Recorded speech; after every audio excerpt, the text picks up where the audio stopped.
We are the Young Indie Chroniclers, the hosts of the only podcast exclusively covering George Lucas's forgotten masterpiece, the Young Indiana Jones television show. We're now bringing this experience to an all-new documentary, George Lucas, The Lost Golden Age.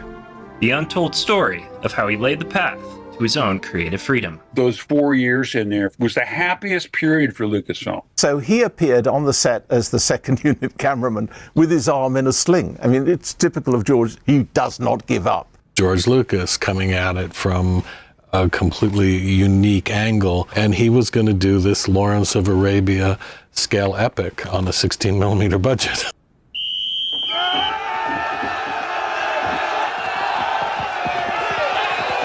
George made it clear he was doing something special, that he had high ambitions for the series from the beginning. The thinking man gives every life the same reverence that he gives his own. He didn't need to be doing television. I mean, he had two of the world's great movie franchises at his fingertips. This period saw Lucas primarily focused on three equally challenging projects: the Young Indiana Jones television show, the film Radioland Murders, and the Star Wars special editions. This was a test bed and a proving ground for some of the earliest digital filmmaking technologies that are now being used, from the smallest YouTube creators to the biggest studio multi-billion-dollar productions. You didn't think I was going to run, did you? I think some critics and film people were objected. The audiences were okay with it. We're thrilled to report that Rick McCallum, the producer of the Star Wars special editions and the prequel trilogy and the Young Indiana Jones series and Radioland Murders, has agreed to sit with us for an all-new exclusive interview just for this documentary. And the publicity after American Graffiti and again after Star Wars, George Lucas's next project is going to be Radioland Murders. Again, what is that? We're also in contact with other key figures from the period, including Ben Burt, Jonathan Hales, and many others who played an enormous part in bringing this era to life. You really couldn't do that show traditionally the way he was thinking of it, and of course he found ways to do it that were not traditional. And we want you to come along with us. We've built this Kickstarter campaign to support the film and help us cover costs such as travel, equipment, post-production, and final deliverables. While we do believe there is a version of this documentary we can produce at our lowest funding goal, there are many things we would like to do for this film that would require higher funding. The more money we can raise, the better this documentary will be. We've set up multiple tiers of support with some amazing perks that you can become part of the process. Whether it's a $5 thank you tier, or if you want to cement your name in film history right next to George Lucas, there's something for you. You can't do anything by yourself. You have to have people you can do it with.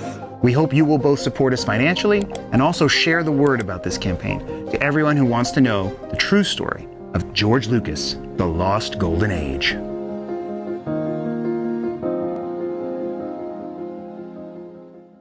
Welcome back, everybody. We're back live. If you're on Instagram, I'm not sure. I've been watching. We're live, but it may be cropping us. It may adjust. So if you feel like the picture is getting cropped, just pop over to YouTube or just listen on Instagram. This is all new to us, and we're not exactly sure why any of this does what it does. That's very fair. That's very fair. But welcome back. We have 10 people have stuck around. We appreciate you guys. Thanks for joining us again.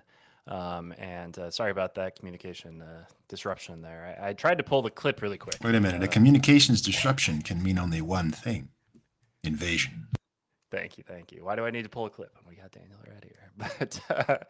But welcome back, guys. Thrilled to have you guys here for the second half, I suppose, of our George Lucas The Lost Golden Age holiday special. We're going to have Laird Malamed joining us here in a few minutes to talk about Demons of Deception. We're going to be doing a commentary for that. Laird might not be able to join us for the whole thing, but he's at least going to be here for a little bit at the start. But before we get there, believe it or not, we have somebody in the call. Let's bring him in. We got time. This is full disclosure. This is my father, so he's nice coming out here. But let's bring him on.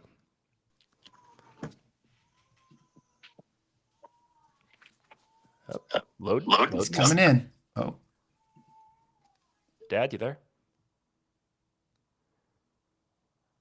if you're just, I don't know. I hear him. I hear that. That sounded just very creepy. To be honest. I'm sorry. I didn't know I was going to go. I was just trying to watch the program again. I didn't know I was going to get on screens. That's great. You said you wanted the link. I sent you the link, and now you guys. He meant the link to watch the stream. Maybe. Yeah, that's fair. That's fair. Well, welcome to the show. Well, thank you, and you can repeat what I texted you, Peter. So no, I think we'd rather have it come from you. It's better to. Well, Greg and myself and your mom are donating 100,000 American airline miles to you and others for your travel assignments. And that's wonderful. And we challenge else to donate some miles or points for hotels because you guys are going to have some expenses. So. That's brilliant. We didn't think about asking people for airline miles, but that is a very great way to support us with all the travel we have to do. Thank you so much. Great point. Yeah, that's very kind of you, Dad. Very kind of you. That's no small thing. So that's fantastic. And I don't think Kickstarter really allows that kind of thing. But if you do have those points and you're willing to transfer them over to us, please reach out. We're more than willing to take them. There you go. We'll have to do some homework and figure out what the equivalent is so we can give you some rewards. Like, we could give someone a DVD for a certain number of airline miles or something. I think that's totally fair, but we got to figure out, we don't want to, imbalance the market for the George Lucas Lost Golden Age DVD. Yeah, that's a great point. But Dad, thank you for joining here. Thanks for being, thanks for watching along. If you had to close out of the YouTube because we had a disruption there, please log back in onto YouTube because it helps keep keeps our numbers thriving. Gotta keep all right. Numbers up. You guys have a great day. All right. Thanks. You too, sir. Thanks so much. Talk to you soon. Yep. And it does look like, unfortunately, Instagram is odd cropping this. I don't really know there's any way to fix it since we don't seem to have any control over that. So again, if you'd like to watch without being cropped, it's probably best just pop over to the YouTube. It seems that it's been very stable. And people are having a good time. The comments are working. You can watch it on your phone. You can watch it on your TV, however you'd like. Again, apologies for that. But we will keep the Instagram stream going live. You can see Peter's great face right now and not half of my living room. It may have just now. See, every once in a while it goes correct and then it stops being correct. So, well. Join us on YouTube. Join us on YouTube. Once we get the commentary going, maybe it'll smooth out. Yeah. But we have some more chats here coming in some chats. It does carry over the chats from the old, the previous. I saw that. Yeah, because our session. That's nice. So, our session is the same session. But on YouTube, it's a new link. Oh, that's wonderful. So very. Yeah, we have a good solid audience built up here. Before we were kicked off, and I know we're waiting to start. We'll start the commentary soon. We were going through some of our tiers, and we were just sort of highlighting what people have chosen to back. As I mentioned, of course, we have one co-executive producer, Stephen Jarrett. We have one co-producer, Florian Vench. We now have one Jonathan Hales, associate producer, in Matthew Rose, who was on the show with us earlier today. And we have 5 at the Jonathan Bresman level, the production associate level, 3 at the McClunky, and then, as I mentioned, 22 at Secrets of the Underworld. Most of the other tiers, it's a smattering. It's people. Things spoke to someone. Perhaps they liked the crew hat on the He Fought Dracula, or they just liked the name. Greedo shot first. I feel like I saw a lot of people go for that one. I also like to think they just like to put their money behind that statement. But that one also came with an exclusive crew hat and T-shirt that I believe everyone in the Secrets of the Underworld tier will also receive. So I have a feeling a lot of those people upgraded over the course of the campaign. Deflowered by Mata Hari, Carrie Fisher. The original title was Deflowered by Mata Hari, written by Carrie Fisher, but we couldn't fit that. And we have 3 people in there, so I'm happy to see that one got some backers. Nobody went for Adventure Still Has a Name. We'll have to retire that one at the end of the campaign. Hollywood Follies, quite popular. The single disc Blu-ray, that had 22 backers, same as Secrets of the Underworld. We got Redheaded Adventure, proud He Fought Dracula backer. We love that. Thank you so much for backing that one. The DVD, quite popular as well. 15 backers, Saved by Albert Schweitzer. And then, interestingly, 28 backers for CGI Jabba the Hutt. So while it's actually quite popular, and that, of course, is the digital copy. So the sort of the lowest tier at which you can receive the film. If you're watching today and maybe, you're a casual fan and you're not really sure what to make of this might be the tier for you because you can, it's $25. You get the movie, but you're not in that deep. And of course, we appreciate that. But as always, we recommend the It Belongs in a Museum $100 tier to get the Special Collector's Blu-ray. It's the best version of the movie. It's going to have all the special features. And it includes the digital copy. So even though the digital, I believe, in the description has an exclusive commentary track on it, you would get that as well because you will get that copy with your Blu-ray. And so you will own all the commentaries. I saw something funny, Peter. A backer of our podcast who produces the George Lucas Talk Show. Yeah. They did a Kickstarter and they have a Blu-ray coming out and they are advertising it as something along the lines of the most commentaries ever on a Blu-ray. That is there are like 30 commentaries or something. I don't know if they just like every member of I don't know who they got to do each commentary. But I just thought that was a wonderful marketing line, like the most commentaries ever. That's funny. Should we try to break it? I don't know. That's a lot of work, Peter. Break it. Come on. We'll define people. It's what we do every week. We just got a notification. I think we have another backer. Hey. Hang on. Oh, we did. I was like, so here's my process. I look at it and I go, oh, that last number looks lower. And what I didn't realize was it looks lower because the earlier number is higher. And so we are at $46,327. Wow. And let's pull up the dashboard here and see what exactly came in here. Okay. Oh my God. Okay. All right. So since Matthew Rose graciously increased his pledge, we have a gentleman, Tyler, I think I mentioned this, a $56 Save by Albert Schweitzer pledge, $100 Belongs to Museum pledge from Jason. Our guest, who's about to join us and perhaps is in the waiting room right now, Mr. Laird Malamud, who we're going to have to say extreme thank you, has joined us at the McClunky tier. Hey, there it is. And we were just talking about it. And we have a proud member of the tier, Laird Malamud, who's about to join us, has backed the project at the McClunky level. Amazing. Well, actually, he's in the waiting room right now. Let's bring him in. We got to say thank you. Here, let's do it. Amazing. Laird, how are you? Hey, guys. We just got your gift. So kind. Well, I timed it purposefully. Thank you so much. I'd seen. Well, thank you, Peter. And congratulations on the Kickstarter project. Hey, thank you. And I actually did see, I don't know what mailing list I'm on. I guess yours maybe. And so I did see it a few weeks ago. And so your invitation was like, okay, I'll just do this before I go on. And there you go. But you guys should not be paying attention to the email and stuff. You should be focusing on this. How long have you been on now? 6 hours? 4 hours? Well, we got only 4. When we get a pledge, we get notified. Yeah, but you've killed it already. 45K or something over 15. Well, thanks to you, we're at 46. 46. There you go. That's a good number. 50 is suddenly not looking impossible. Awesome. Well, how things are? How's all the technical stuff? We okay that way? I'm getting a little echo off of you, Laird. I think there's an echo cancellation feature. If you go to the gear symbol. Oh yeah, I see it. It's on though. Oh, it is. Maybe turn it off. I'll throw on my headphones. How's that?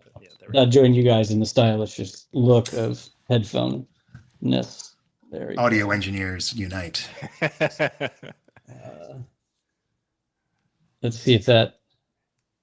Let's test works. it. Is that better? I don't hear any echo now. You guys sound great. Yeah. So it was probably the speakers into the mic. Yeah, I can hear you guys fine. This is these Sonys. This is the model we used on Young Indie. I mean, it's sort of a standard. It's probably updated a little bit, these VR ones, but this is I've used Sonys since forever. There you go. Oh, they're great. They make great headphones. I mean, I wish I could have Sony headphones. Yeah. That expensive. They're not noise canceling or anything. They're just good old, wired headphones. Amazing. Listeners out there, or viewers, listeners, whatever, for a little behind the scenes story. I mean, it's not a story, but just a tidbit. Laird was one of our very first guests we had on the show a couple of years ago now.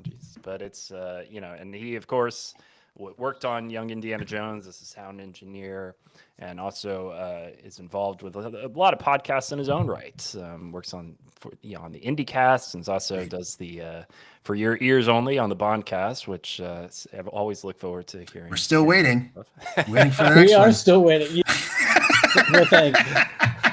It's been forever. The Bondcast, for people who don't know, is the slowest exploration of the 20 some odd Bond films, because we've been going for a decade, and we're still at Pierce Brosnan. So we did. Well, that's not true. We did do No Time to Die. So we did knock off the last Daniel Craig. Yeah. But we skipped forward when the movie. But it's a lot of fun. IndieCast still going strong. IndieCast is the longest running Indiana Jones podcast. We've also slowed there on the John Williams specials. Sort of Dial of Destiny until about 2 weeks ago seemed a good place to sort of wrap up 60 some odd episodes talking about the music of John Williams, and then it was announced that he is working on Spielberg's next film. So we have to get back. Got another one. Great Yeah. Well, that'll be their 30th collaboration, which is pretty amazing. Yeah. I saw the I don't know how official this is, but I saw some rumor today, some scoop, some leak person who's working in the orchestra. I guess they're recording stuff now, and according to the report anyway, Williams seemed very sharp, very he wasn't conducting, but and I don't know how true this was. This could just be a whatever, but it's the report anyway made it seem like he was mentally very sharp, not able to conduct anymore, but still very involved and very still there. So I'm very excited for it. Very excited. Any Spielberg film is exciting, and this is great.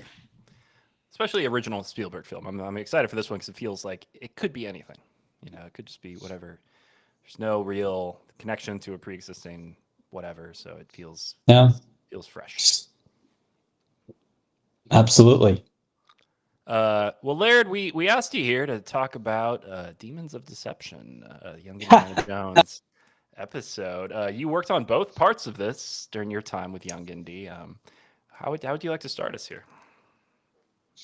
Well, again, thanks for having me on, and it's great to go back, and I watched it again last night, as I said I would. And then I realized that my server wasn't categorizing things correctly. So I also fixed all that tagging. So thanks for that update. Demons of Deception, I mean, as I'm sure you guys have, I know you guys have covered on the podcast, but maybe even today you've covered, is a amalgamation of 2 episodes, both from the first season. So they at least were conceived of sort of in the same kind of history. And it's I think of them still in the months that they take place, which are I think September and October of 1916. So the Indies just joined the war and whatnot. 2 very different episodes. I'll start on the second half and then go back to the first. So the second half being the Mata Hari episode. It was not a lot of fun to work on. It's so talky. It's just such a talky episode, and which makes it look, as we're looking at the footage here of some footage that was shot for the show, and actually I think some stock footage that's in the sequence in Verdun. But the outtakes, though, this is the really talking behind school, and I hope Sean Patrick Flannery, if he remembers me, doesn't listen too closely. But him and the Mata Hari actor, Dominique, they did not like each other. And it was obvious in the outtakes, and you could hear it in the voice rolls. Which is interesting, because actually I think having a Carrie Fisher episode, let's not ignore that aspect of it. This was, Carrie Fisher wrote it, that the chemistry when they're mad at each other, when Indy and Mata Hari are mad at each other, feels right, because they probably were, and the rest of it feels strange. The other thing, though, is that about the episode, though, that stood out. I mean, again, Nicholas, think about again the creatives behind this. Nicholas Roeg, the director of that sequence, known for some amazingly visual and auditory experience episodes, and you see that come in. You guys will get there, probably. That's an hour from now. Oh, there's Nicholas's credit, and that was like in the show to some extent. Like a lot of the directors who came in and did this, and if you think if you think culturally, think of Young Indy a little bit following Amazing Stories from about 5-6 years beforehand, where Spielberg brought in a lot of A-list directors to do individual episodes, and while Amazing Stories, that incarnation didn't really do all that well, didn't do the numbers. A little bit like Young Indy had sort of amazing stuff, but couldn't get the audience, I think, to show up. But you had these incredible talents coming in. So plus and minus. But again, working on an episode as a sound editor, like you're looking for action and exciting and things, and not just a bunch of room tones. And I don't remember. We had to replace probably a lot of the dialogue. I can't remember if the actor who played Mata is dubbed. I don't recall specifically, but often, particularly a lot of the outside stuff, you just couldn't use the dialogue, so we had to replace that. So we tried to find kind of a set a tone. It was great, obviously, to see Ian McDermott in the episode. That was a lot of fun. We didn't know that when we got the cut. Well, I was like, oh, cool. Long before he, really had all of his parts, we knew he was coming, but that was about it. So the second half was more of like just a standard episode, much to do in terms of, from the sound editing side. From the editing side, as I said, I mean, there is some interesting flashbacks. It's also kind of, the only flip of that is it's not really an indie thing to have flashbacks, right? Or flash forwards, I guess. Actually, they're like indie sort of remembering what's going on, and Mata sort of seeing the future to some extent. And I think at the time, I mean, one of the things that's great about this show is, if you had some interest at all, like, these are all historical figures we're seeing on screen here. These people all existed, and Mata existed. And I think I probably would have answered the question wrong. Was Mata a spy, and was she guilty of treason? Because that's what she was executed for. That's what we see in the show. But it's actually not true. She was framed, or at least wasn't as true as what she was convicted of. And but heck, the French were good at that, following things at the end of the 1900s. Yeah. So we're go ahead. Start rambling. Go ahead, Peter. No, I was just it is so fascinating though. Like, what do you have like, why was she framed? Like, was it just some jealous old guy who was like, and then decided to set her up, or what was the? It's because as I understand, because the war was going badly. I mean, that's a good transition to Verdun. But it was one of those situations where, like, they were looking for scapegoats, political situation, and she probably was. I mean, she was sleeping with most of the command folks in Paris, and was probably privy to secrets. But it's kind of, I guess, one of those things. I mean, she was only about 40 when she was killed, and so she was a demon of deception. And actually, where I think that the title actually works, and I didn't really think about this until I watched it last night, is that Indy's deceiving himself too. Yeah. And and so he's just as culpable, even if he's sort of just done the sort of heroic thing in the Verdun, at the end of the Verdun episode, where he fakes the bike getting destroyed, or sort of combines what didn't happen on the first air attack with what he wanted to do. So Verdun, the first half, I mean, for us, that was, it was like watching Paths of Glory with Indy in it. And in fact, a lot of the Young Indy episodes have this sequence here is more of a Great Escape kind of remembrance, although the episode he would have just finished, escaping out of the prison, was also kind of a Great Escape homage. And in those situations, like here in Verdun, like, is he acting like somebody who's just been in prison and been in the Battle of the Somme? But that's what they were. But those two episodes are a season away, and so this is where you see some of the continuity not necessarily make sense. But this sort of stuff, pulling all this motorcycle stuff, we went and recorded motorcycles for all of these sequences, combining it with what Ben Burt and Gary Rydstrom had in the library. But we had to go get their own stuff. Did not go and record cannons, unfortunately. That would have been way cool, but we had to just make those up. Stuff like that. Also, although we've passed it already, the Wilhelm scream is just that, like within the first 30 seconds of this episode, which we didn't use in every single episode, but this was an obvious place to put it. The famous scream from the 50s that's kind of was in every George Lucas production until, I guess, well, Matt Wood replaced it at some point, I think, going to the sequel trilogy. So this had a ton more to do, right? Because we had one of the things that my boss, Tom Belfort, on this was great at is he lived in the East Bay, and I think he tapped into Cal's University of California, Berkeley's like amazing sort of international flavor. And so we would bring in groups of native speakers. So for this episode, French, and for other episodes, German or Italian, or American or British or whatnot, so that the sort of the bed of dialogue felt like not only like speaking the right language, but was actually spoken by native speakers, just to give it a little bit more truthfulness. And they were given a few lines, like here for this was an all male group we brought in, things about the war, or, think about memories of home, or what they might say in the trenches and things like that. So not only were there the obvious things to do, like the explosions and the shelling and even on the Foley stage, which is, where you do synchronous sound recording, throwing up dirt and other stuff like that to try to get a sense of the ground being displaced. But even back to him, and we did this in the Paris side of it as well, he's like trying to make you feel like you were there.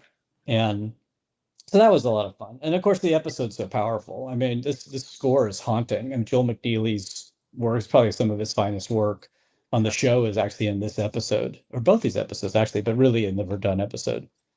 Absolutely. It, really, we should have offered this as a VHS for Joel's signature. Well, there isn't one, or we would have. This was never put on VHS, so this cut was available on DVD. Of course, the Japanese Laserdisc we love talking about had both episodes actually, which we have the original cuts. But the DVD in 2007 in Christmas, I remember, because it was the first thing I put in when I got the set, because I'd never seen it. I didn't watch these when they aired. So as soon as I had the DVD, this was the first one I went to, and I was blown away by it. I'd actually heard the music, I think, because the albums were out there, and I didn't know what it was to. And it's incredible. Both of them are incredible, very mature. Both very director-driven episodes with Renee and then Nicholas Roeg. Like, they're very visually unique episodes because of who directed them. And they're really, I don't know how you watched it when it aired, but you're watching it in chronological order. You really start to see some of that artistic freedom in these episodes. Absolutely. Yeah. This was one of the ones. I mean, I have all the VHS tapes, and this is like they kind of stopped right before they got to this one. And they had to as you've talked about on your podcast, some of the story beats that old indie related had to then be sort of snuck into the story, into the bridges or whatnot. But actually, this one starts without a lot of that exposition. You don't, and I think it just because it's visually powerful. And in watching it again last night, I was thinking about 1917, the recent sort of one-shot film, and I'm like, gosh, some of this footage could have just been in 1917.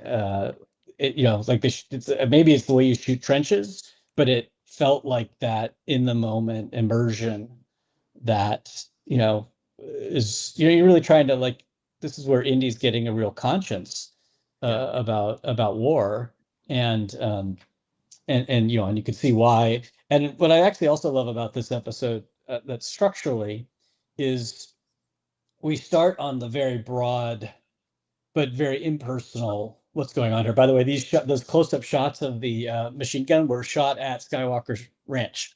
Wow. Interesting. Yeah, and then we built a little bunker across to the tech building, and Ben Burt shot those, which was we didn't have any of the blood. We just had the close-up of the machine gun. But so you're starting, sort of wide. We really don't know who the characters are too much, right? And then as we go forward, and as Indy here, says the person's just given Indy the box to take back to his wife in the south of France. But we move closer and closer to then Indy has the experience being attacked while he's doing the currying, right? To now not Indy, but Remy is going to the front. Not to, spoiler alert, by the way, folks. And I love that's, it's kind of, it's written in such a way that Indy doesn't have any choice at the end, right? If Indy had made that choice at the beginning, you wouldn't have understood it. But if you see how Indy goes from like, oh, this is just horrible, but it's sort of, I'm looking through a lens, I'm looking through the telescope or whatever that is, the binoculars. And, so it's still distanced, right?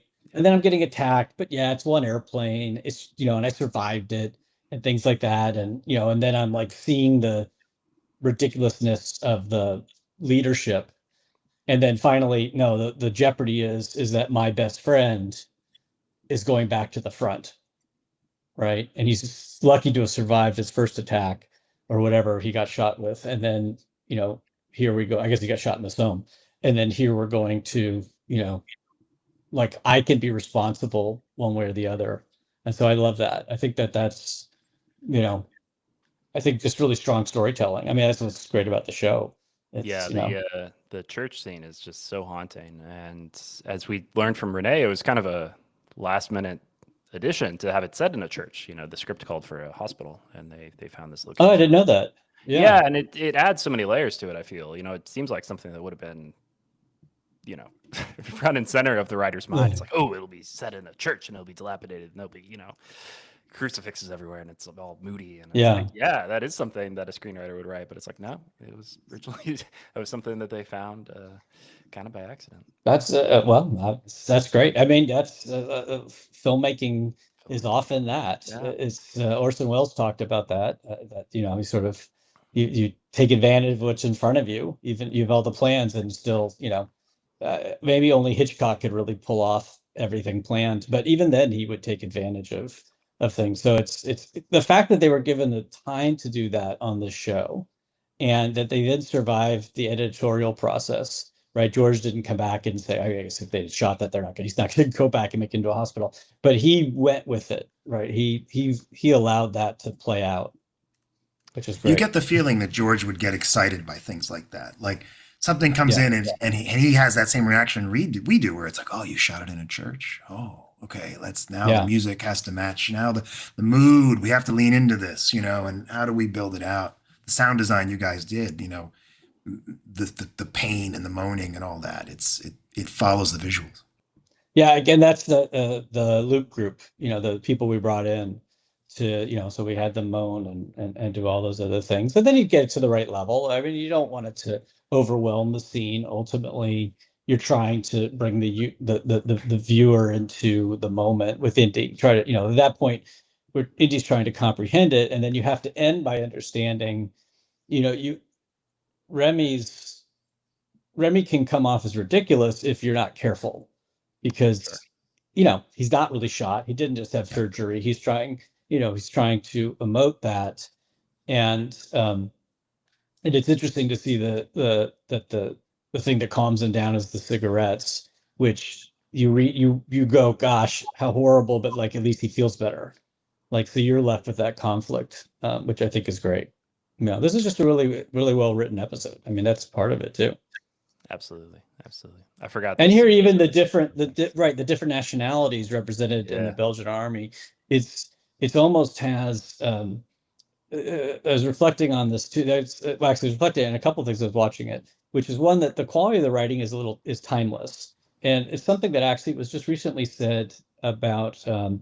I don't know if you know the Star Trek podcast with the guys from Enterprise, and they were talking to Rick Berman. Yeah, exactly. And they were talking to those guys and said, like, why does kind of some of this current Star Treks don't feel quite right on? And Rick Berman was saying that they're not timelessly written. They're written very today. And we were watching an episode the other day, and the music was like, yeah, it's just very today. It's fine, whatever. And when you go and watch something like this, and why it still holds up, they're writing at a literary level that you don't need the reference to the 90s to understand why it's here. Even though Sean Patrick's haircut, is that's your reference to the 90s. Yeah, it is. And he's also somewhat, has to have some consistency with River Phoenix. Sure. And I think that was part of the decision there. But this reminded me of in Henry V, that you have the four friends, Fluella and a few other folks that represent Ireland, Wales, Scotland, and England. And so here I feel like here you have the allies of the war represented. Of course, the subject matter here is, obviously very serious. But even this location feels like the Brana, the tavern basement that they are in, the Brana Henry V, visually shares a lot with this, the way it's shot. Yeah. Which is at this point is only about 3 or 4 years old. That movie. 100%, very contemporary. Yeah. We talked about that with even like Last Temptation of Christ. Like they're talking about Kazantzakis. That movie just came out. Like it's not like an old movie. We're talking. It's like no, that was a contemporary thing, and so it's part of the conversation. And Henry V is absolutely that. Yeah, absolutely. They reuse this track. I know we're not hearing it, but the music in this scene in Attack of the Hawkmen when he's in the house with the planes on the wall, the deaths, it's the same track, which was probably for convenience, but also linking the scenes together is not a bad thing to do. It's a similar kind of emotional moment. So I didn't work on Attack of the Hawkmen. I had left already. But I think Joel did that score. He did. Yeah. And I've had conversations with Joel on and off over the years. I just am so frustrated. We archived all this music, and I don't know what's held up a box set or a series of box sets between like Entrada or La La Land and working with Disney. I mean, Entrada has the better relationship with the label Entrada Records in Oakland, and Joel has wanted that for years, and I think but I don't know if it was just caught up with indie being so slow to get to the fifth movie or Disney or whatnot, but and also probably the rights that the Varese folks have from the first 4 albums, which were very nice suites that we put together for them. We put that together for them and sent it to them. Sure. So Robert Townsend was the producer on those. Well, Joel told us in our interview, he mentioned that, and that that Seth MacFarlane also was very supportive, and they were hoping to sort of pitch it to Disney as something that they would produce. So we're of course very supportive of that. And next time we talk to Joel, ask him if there's been any movement on it. But yeah, I'll have to send him a message because I'm just like, look, I'll contribute. Yeah, right. We'll fund the thing. Come on. Yeah. This music that there were about 6 composers. There's Joel, being one of the primary ones, and but this score actually, I think what's interesting also, and particularly in Verdun, is the use of the classical music, and here you have it's pretty much associated with the generals, and so here's these refined, sophisticated, if you will, folks, and they're listening to German music, which is true, and but they're sort of missing the point of it, I think, is part of their it's besides the diegetic nature of the piano playing in the dinner scene, just in general. In fact, the show uses it a lot. When in Ogana, whatever, the Schweitzer Agunga episode, obviously that's very heavily influenced by Bach and Mozart. So again, I think it speaks to the sophisticatedness of the show, which again stands out after all these years. This is the scene we were just talking about with in the church hospital with the cigarettes. Great scene. The way this episode's lit, I mean, I'm pretty sure David Tattersall shot it, and it's so different.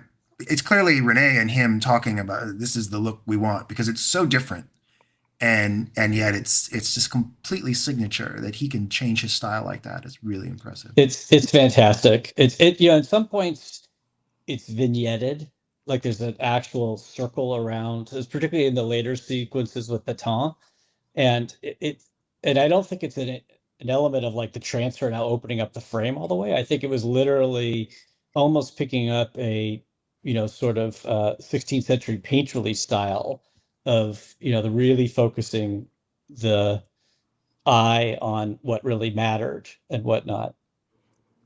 So more indie riding around. That street never looked like it was in France to me. I don't know.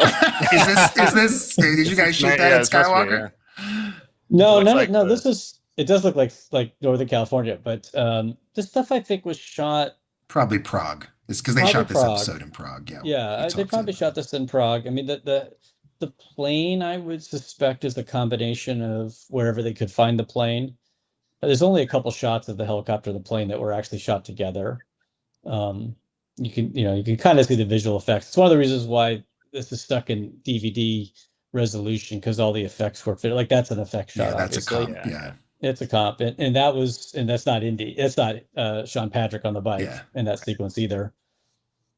Yeah, you can see it even in DVD. You can see. Yeah, it looks good, but yeah, it goes by fast. If you stare at anything too long, you'll see everything. But it still looks miles ahead of whatever else was being produced at the time on television. Oh, on television for sure. Yeah. Well, it was MacGyver level budgets. That's what we kept talking about. But which were about $1 million an episode. Yeah. Doesn't sound like a lot today, but then it was double a studio shot. We take it if anybody has a spare $1 million lying around. There's still time. The Kickstarter is still on. You have to add the extra special secret reward. The big tier. Yeah. For $1 million, we will be your slave.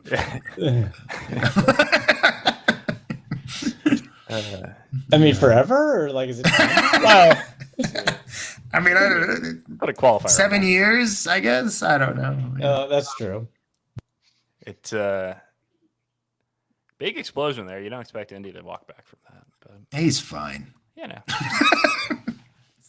I thought that I'm more surprised the bike survived it. Yeah. But, but this little bit here, there's some old Howard Hawks movies from the 30s, and I'm forgetting that they blend together because he did a bunch that were about like World War I fighters and there's submarines and Corvettes something or other, or that he may have produced that, Chris Nimby. And the little salute thing I thought was an homage to sort of, if not specifically to one of the Howard Hawks movies, but to that sort of era of filmmaking in the 30s, when it's again only 15 years out from the war. Right. We saw a lot of that. Did he do the Dawn Patrol? I forget. Dawn Patrol. That's the one I'm thinking of, actually. Dawn Patrol. Yeah. Yes, Dawn Patrol. Yeah. Great movie. Errol Flynn, Basil Rathbone. Fantastic film, and very, very similar in a lot of ways to, I guess, more Attack of the Hawkmen, I might say. But definitely you get glimmers of it here as well. But yeah, great film, worth checking out for anybody who's. I mean, and I think that in not being privy to being in the writers' room, but which really were like sort of weekend long conferences. There really wasn't a writers' room like we think of today on TV, where they literally come to work every day and they sit in the writers' room. But this was more of a sort of retreat structure, because I remember the days that the folks were there because we saw them all, and so they'd work intensely. The library team at Lucas would have a ton of material available to them. I remember at one point saying to some of them, like, why can't you get George Gershwin into an episode? And then he showed up, but I don't think that was me, but I'll go with it. And so but they were collecting all that material. I think this is a speculation that a lot of the folks that end up on the DVD behind the scene videos are folks that they had spoken to in doing historical research. And then they went back to them to film them for the specials, and which are, there's often longer special material than the episodes, which was pretty cool. Yeah. And so anyway, so they would work intensely over the weekend. But I think there was a lot of, drawing on old films because George loved them. And I mean, you'd walk around the hallways, you'd see the posters. So you sort of couldn't help but to be influenced. But never quite derivative. It's not like if you look at Battlestar Galactica, the original Battlestar Galactica from the 70s, where, when they went from mini movies to like episodic, half the episodes are like, oh, that's the Seven Samurai episode. That's whatever. It's Western town, always. Yeah, exactly. These feel more integrated, or they feel more amalgamations of a number of influences. Right. And therefore they can sit on those shoulders, but they don't feel like that they're clones of those other works. I think the biggest thing too is that each of these has its own specific theme to it. Like I think about this episode in particular and how it's really hammering in this, kind of it feels like George is really commenting on the nature of war and how it's there to profit the rich who never really have to fight, and they can, the dichotomy between the upper class and the low, quote unquote, lower class of the common soldier. And it's something that, the Dawn Patrol, it's a great movie, but the Dawn Patrol is more about just like war sucks. And people, you come into it being all maybe light and swashbuckling, but then by the end you're beaten down and you want it to be over. But it doesn't really like comment on like the nature of war and how futile it is just in general, Yeah. Whereas Young Indy is very much just like, guys, this is all just craziness. Like this was all basically for nothing. And it's a very specific take. So really, George is, he's paying homage, but he's not stealing by any sense. Well, and that's why, as I said, this is more Paths of Glory, Stanley Kubrick's film for me than it is Dawn Patrol. But the Hawks films are sort of bound together as much of anything. I mean, he was a very sort of not showy director, but the camaraderie which does exist in Young Indy, particularly as you get to like Phantom Train of Doom and whatnot, that's in the Hawks films. That yes, it sucks, but we're all in it together, and that sort of well-oiled machine has its own value and whatnot. Here, I mean, you asked earlier about did I think Mata Hari was ultimately executed as a spy. Part of the background on Verdun is that it had been going on since like the early part of 16, and General Folk, or Grand Marshal Folk, whatever his name is, the guy who comes in and says, keep attacking, no matter what. His whole thing was about the Somme, and he was starving Petain before he fired him. Actually, he promoted him out of the way. He was starving him of troops and materiel because he was storing it up for the Battle of the Somme, which just ended up like Verdun. And Verdun never actually was won. Verdun just sort of ended at the end of 16. It's the photo you see on the air reconnaissance is from 1916, and there's a fort, a very famous fort that they talk a little bit, Dumont, I think it is. And it was sort of a French national symbol. And the fact that it fell, and by the way, fell to like 3 Germans who didn't fire a shot because it was not well defended, was then a blight. The American equivalent probably is when the White House was burned in the War of 1812, and or Pearl Harbor being attacked, although the sort of different scales. And so the politicalness around, as is referenced in the episode, I was like, I'm not just fighting a war, I'm sort of fighting the politics and whatnot. But then, as we see, this is why I think these 2 episodes work well together. It's not like anyone in Paris seems to be suffering all that much, right? You need to watch the Paris episode after having seen this with that in mind, that they're having parties and 65th birthday parties for the, whatever, sub general, whatever he is, and going to exotic dances, and prostitution is, I guess that's probably not influenced by the war one the other, but they don't look like they're suffering, right? Paris is very gay and elegant, even though the war is 45 miles away. It's such an interesting point. I never really considered it through that lens, but you're absolutely right. Like it really does make for a kind of required pairing almost. Like we were talking earlier about how like at some point we hope to talk to James Luceno, who wrote the book that's basically this 2-parter, but he wrote the book before the VHS DVD cut was created. So like even, in 1993, 1994, they were clearly thinking like these 2 episodes belong together. And I think he really nailed it there as to why. I mean, it really is fascinating to think about how like Paris was so close to the front lines, and yet nobody really cared. Yeah, I mean, you could hear the shelling in Paris, even if it wasn't affecting your day to day. And and I think then from an Indiana Jones point of view, right? He's indignant if you there's some unfilmed episodes like Le Havre when he goes through basic training. As I think you've talked about that or referenced that. And so you see him sort of being broken down, and then he goes into the Somme, and he's captured, then he, has the escape.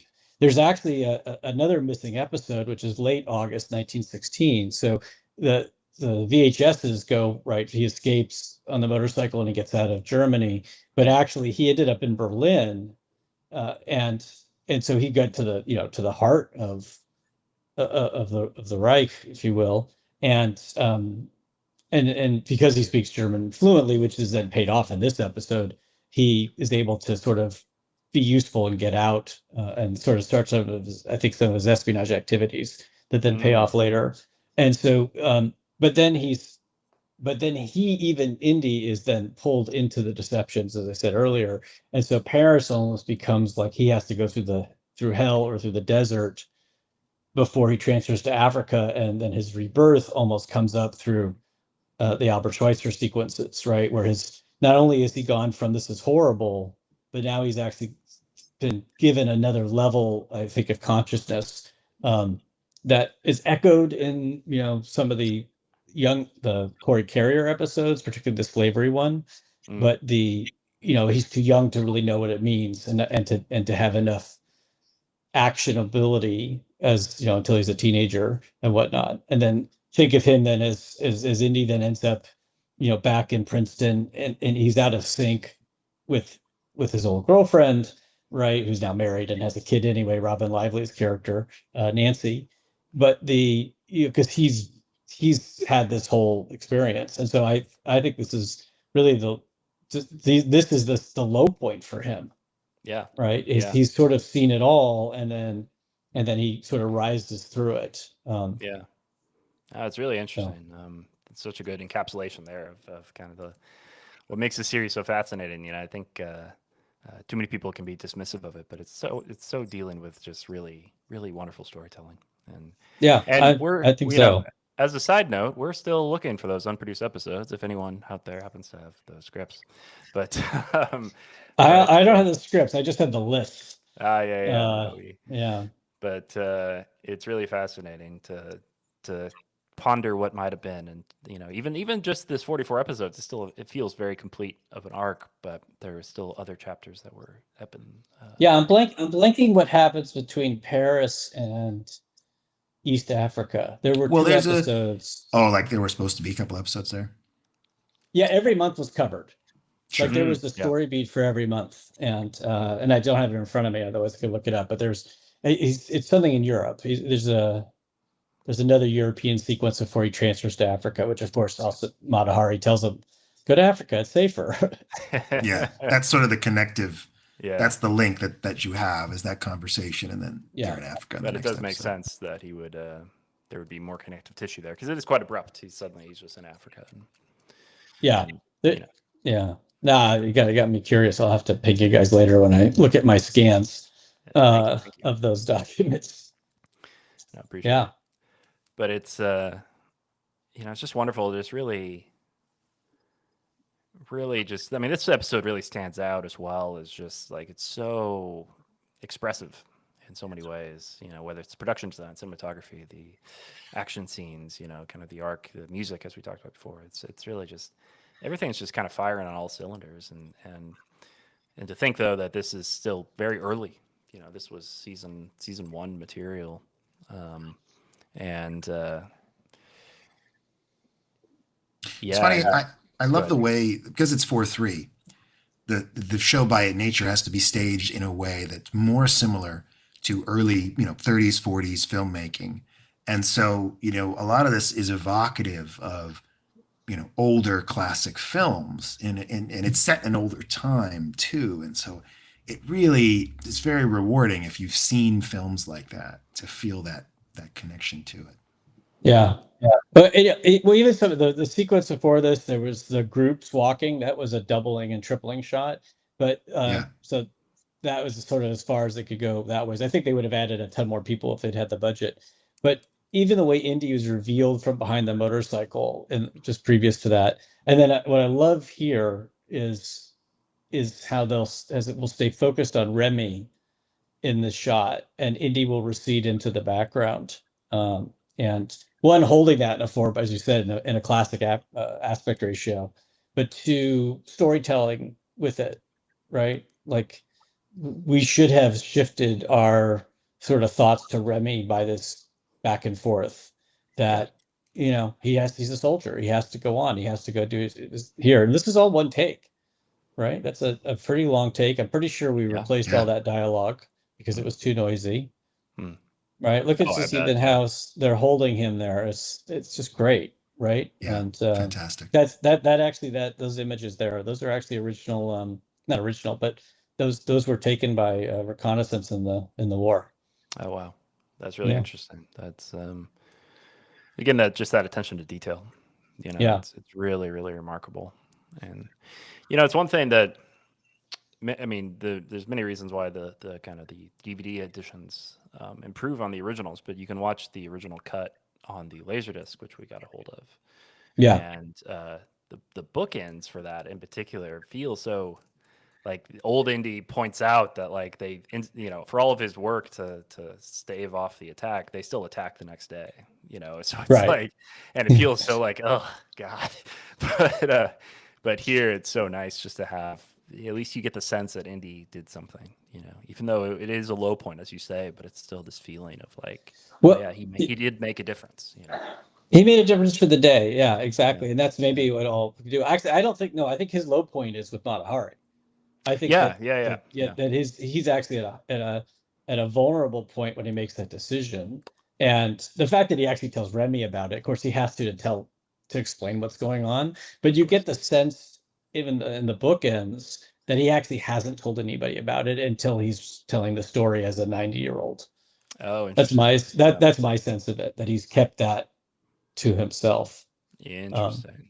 Again, this great lighting here with the shadow and the light, half shadowed, half light. So even Patin is not without culpability here. I mean, he did run the campaign for 8 months before he was sacked.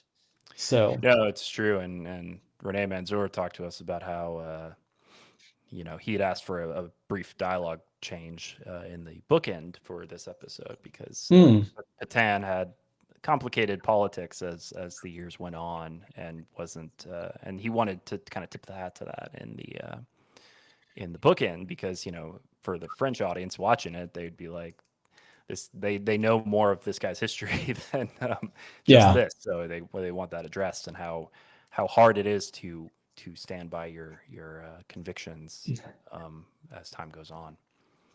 But well, I mean, he was the person who capitulated in World War II. So, that is that complicated history. But it's complicated.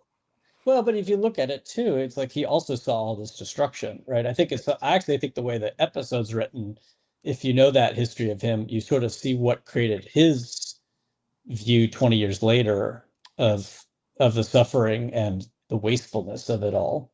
Absolutely. No, and it's true. It's that's just what I love about this show, is that it gives that nuance. It gives those layers, to these things. I think so much of our history books and our, rhetoric in schools just make wars seem very black and white, and they kind of just regurgitate the marketing for whatever war there is, because war is always seen as like a black and white issue. But when you really dig into it, it's like, no, it's not. It never is, and it's always far more nuanced. And at the core of it is that, people die. And that's the worst thing of all, that, the White House press secretaries try to ignore. Yeah. Well, there was a comment in the chat earlier. One of the watchers from the UK in discussion of this episode was saying, if you're in European history, if you were a man of fighting age, they'd give you a gun, meaning, basically treated you like cannon fodder. It wasn't, there was no entry exam, no fitness test. And they didn't really care, if you got shot because you were slow, and wasn't seen as something that they felt responsibility for. And this episode, as you were kind of saying, is really the darkest. This and the next one are the darkest the show gets. It's the darkest episode. Because of that, there's a deep inhumanity to the behavior of the generals. And then, in the next one, it's a little more nuanced, perhaps, as to who's being inhuman to who. And that's sort of what's being argued about. And I love that final scene with Mata Hari and Indy. You can just hear Carrie Fisher coming off the page. That final argument that they have. But the show, it dips here and then it kind of pulls out, as you say. But what an emotionally rich arc for the series that we really probably don't deserve, given how difficult it was for them to get all the episodes produced in like the order of season 2 and season 3, and like figuring this all out and doing it out of order. I mean, we really got lucky. We really did. I mean, a person who should be credited behind the scenes is Bob Iger, because he gave George the time to figure out. We were late. I mean, the Disney execs came. I don't know if Bob was one of them. I wouldn't have known his name at the time. He was running ABC TV at the time, though. And it came in October of '92, I want to say. And we had to like quickly prepare kind of the best of everything we had, which included scenes from Verdun and scenes from London and Movie of the Week, or Curse of the Jackal, as it was known then. And they basically said, okay, you can have the March start date, and they wanted it for January. And then the show was just not going to be ready. Or I think the issue was there would be a handful of episodes, and then we'd go dark for like 8 weeks. And so they delayed it till March of '93, and then again, it's only season 1's very short, as you know, and whatnot. But that's something that is as I understand, or as Bob Iger has written, one of the reasons why George only called Disney when he was ready to sell was because Bob Iger, and of course Bob Iger's book. So maybe it's a little self-serving, but I believe it. I believe it, and the loyalty gets repaid for understanding that. And now, whether or not George thinks that Disney has done well by the Star Wars properties since the sale, I guess, is a matter of some debate, and it varies between The Mandalorian at the high and maybe Episode 8 more in there.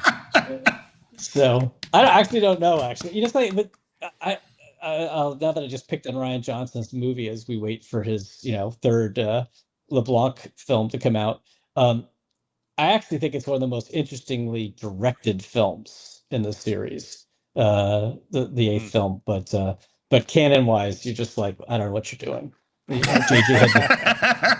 JJ had to redo it, and I think to bring it back to Indiana Jones, or even to your what you're here doing the long telethon for, is that George was so hands-on that the importance of having the homages to past films, or the consistency of the character, or the high quality of the writing, or I remember at one point he lamented we didn't record enough new sound effects. I remember he came and complained about that. It's like, stop using the library, go record new sound effects.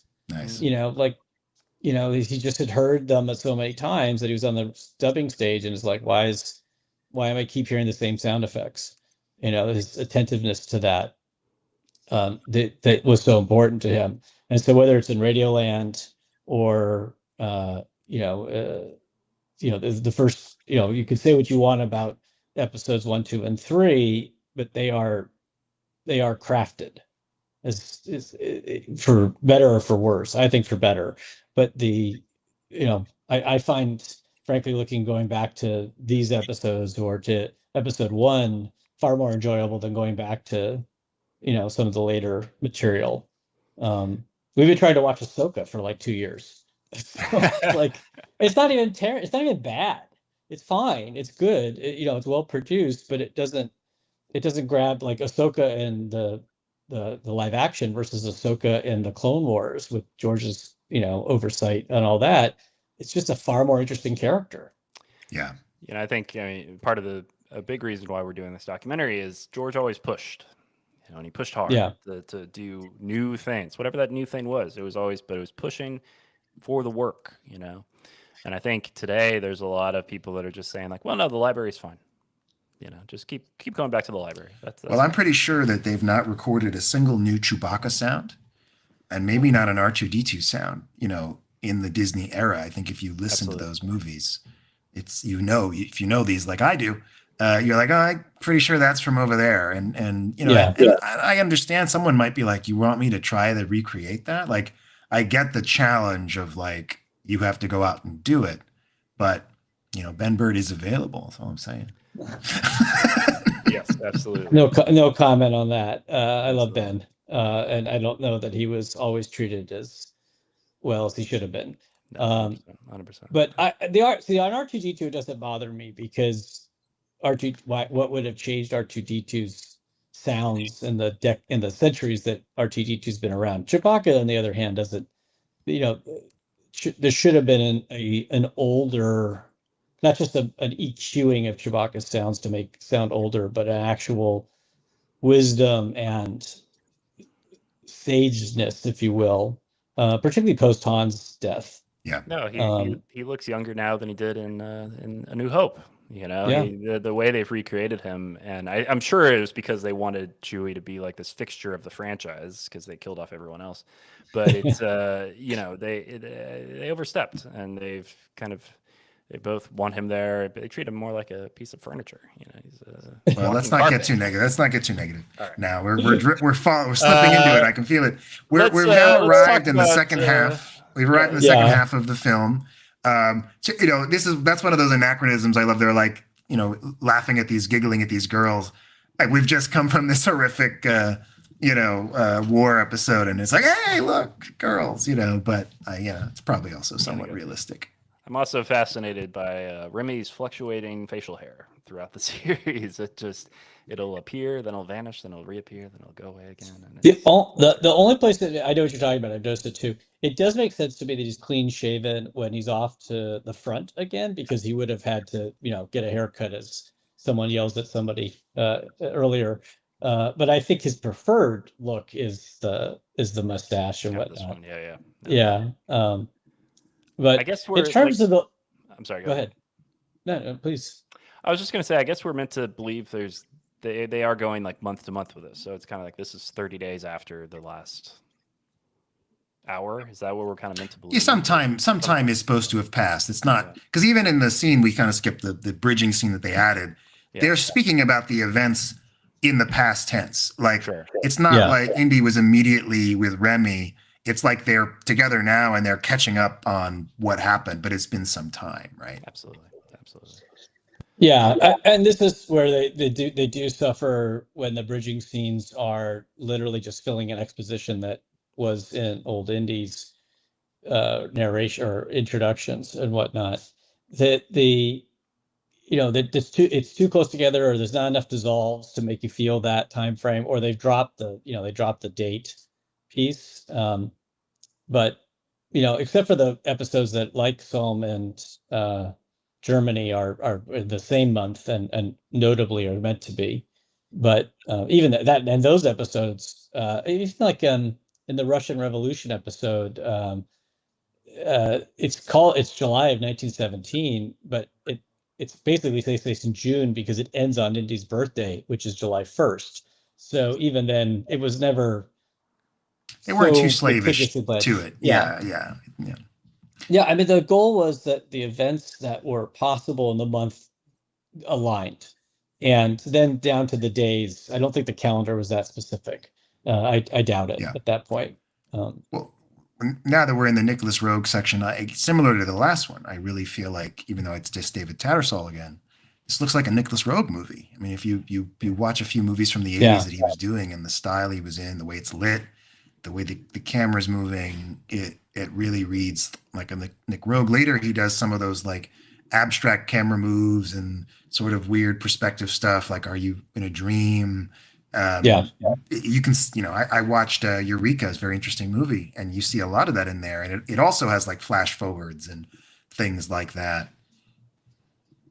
A lot, and actually, as in a Nicholas Rogue, I think, film here, even the fact that they're not holding focus on Ian McDermott's character and Professor Levy is, even though you could hold it in, and you certainly had enough light to do it, it's purposeful, right? It's and even here behind Indy, the porcelain going out of focus, that's different than how the last episode was shot, which has a lot of sharp focus throughout. And here it's really meant to bring the characters, I think, off the background, bring them more alive. I mean, some of the dialogue here is very exposition-y kind of silliness. And again, pointing out like, yeah, there's a war going on. Yeah, I'm glad you noticed, and whatnot. So, but I agree with you on Tattersall's work. It's just very chameleon-like in a good way. Yeah, that's my favorite McDermott line. He bikes every day. I love it.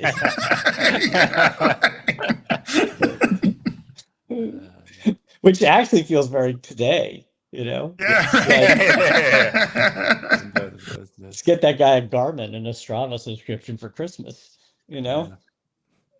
Imagine all the miles he'd rack up. Anyway. Crazy. And the bikes they were riding, oof, no cushion. No. Yeah, but you're right. Here they go. It's hard to get fruit this time of year. That's the conversation they're having, you know? Yeah. It's exactly. so basic. Laird, this is an obscure question, but and I don't expect you to know the answer to it, but perhaps you do. Rick McCallum has talked about how there was an original actress hired to play Mata Hari. Do you happen to know who that is? I've tried to track her down, but I've been unsuccessful. Oh, that does. Yeah, I forgot about that. That's right. They did switch out people. I do not know. Yeah, no, it's fair. It's Rick only refers to her as like a friend of Linda Hamilton or something, but not no more detail than that. So a Dutch actress, Dutch actress, but that's well, I wonder, would they have tried Dutch? Would they have tried to get Sylvia Christel for this? Oh wow, that would be. I mean, I could see them trying. She might have been a little too old, but George is a fan. But would she have been too old? Maybe no. I mean, she could have done it because she's supposed to be older than him, right? So, like, even if she was in her 40s, yeah. Well, Sylvia Christel would have been, what, 22, 23 when she did Emmanuel? So that's early 70s. Yeah, she would have been in her mid-40s, yeah. So, yeah, she probably could have played 40, right? Easily. Yeah. Oh, yeah. I could see them trying to do that, you know, if it would make all the sense in the world. And who knows why it would have fallen through. Money, probably. You know? As Rick describes it, it was because she had spent like 6 months, whoever this actress was, spent like 6 months helping Linda Hamilton train for like Terminator 2.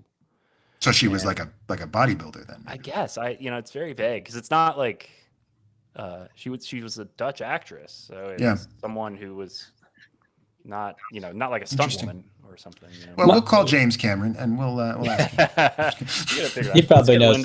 Get Linda on the line.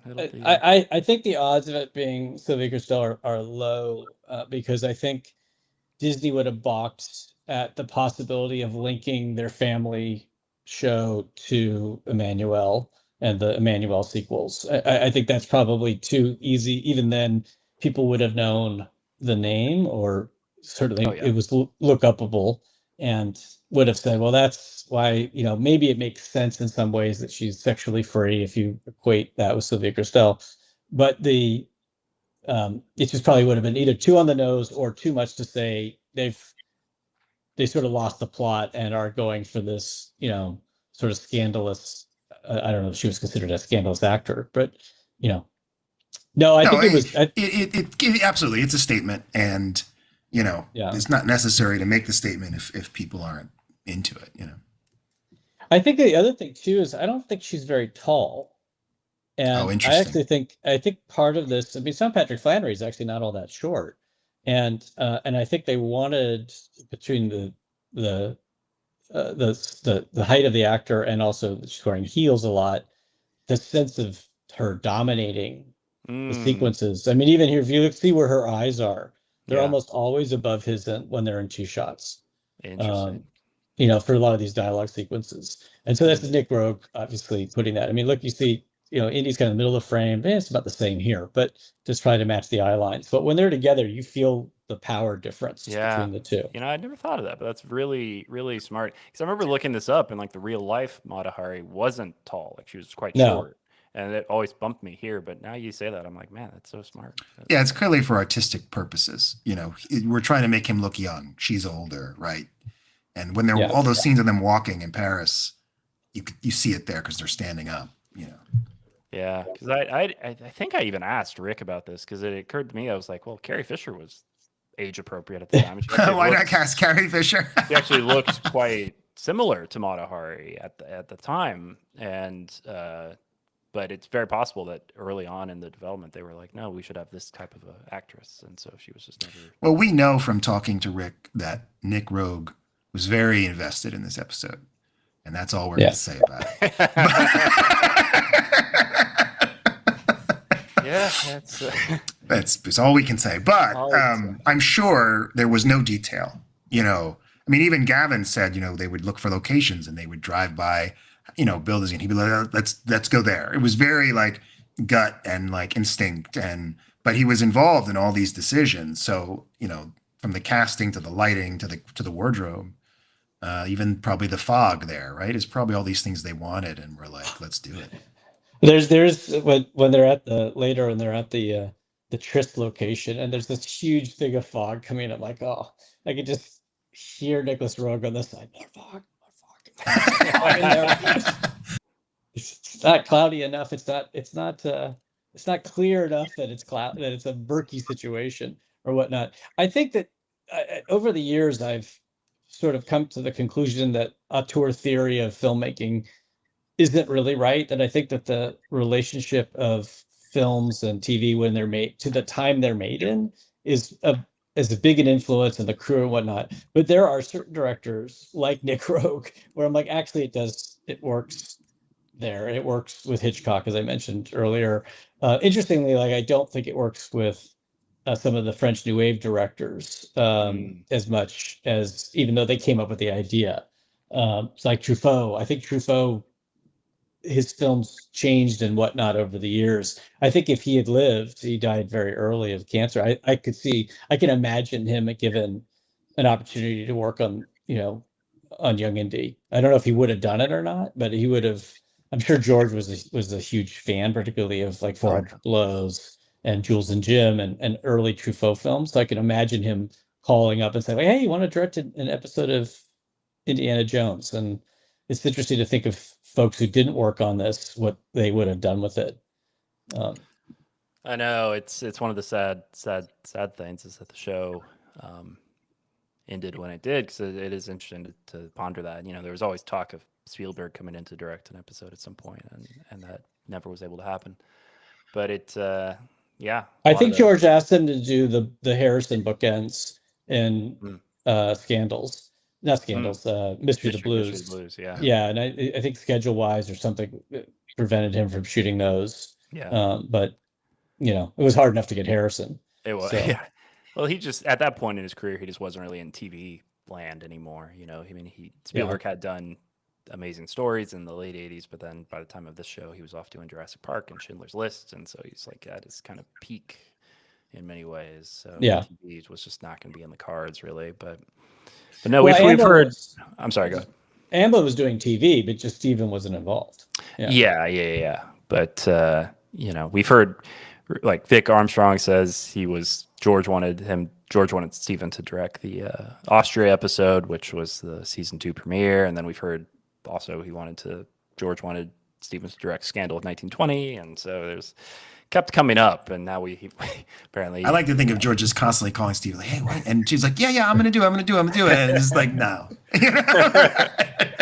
He's like the friend that is constantly being like, "Yeah, absolutely," and then just never. I had the feeling that they talked pretty regularly, but so you're saying two things here, which is Steven would have then not been asked to fight the duel in episode 3 because he would have gotten out of his system. I don't know. Okay, I see what you're saying. Fair trade-off. Yeah. And do we get what? Well, but then if he does Scandals, does he bother to do West Side Story? I don't know. He doesn't need it anymore. He did his musical, so I'm not sure. Alternate universe. Yes. Yeah. Bizarro world. Yeah. No, it's very true. It's such a good. I feel like it's such a good way of writing this episode.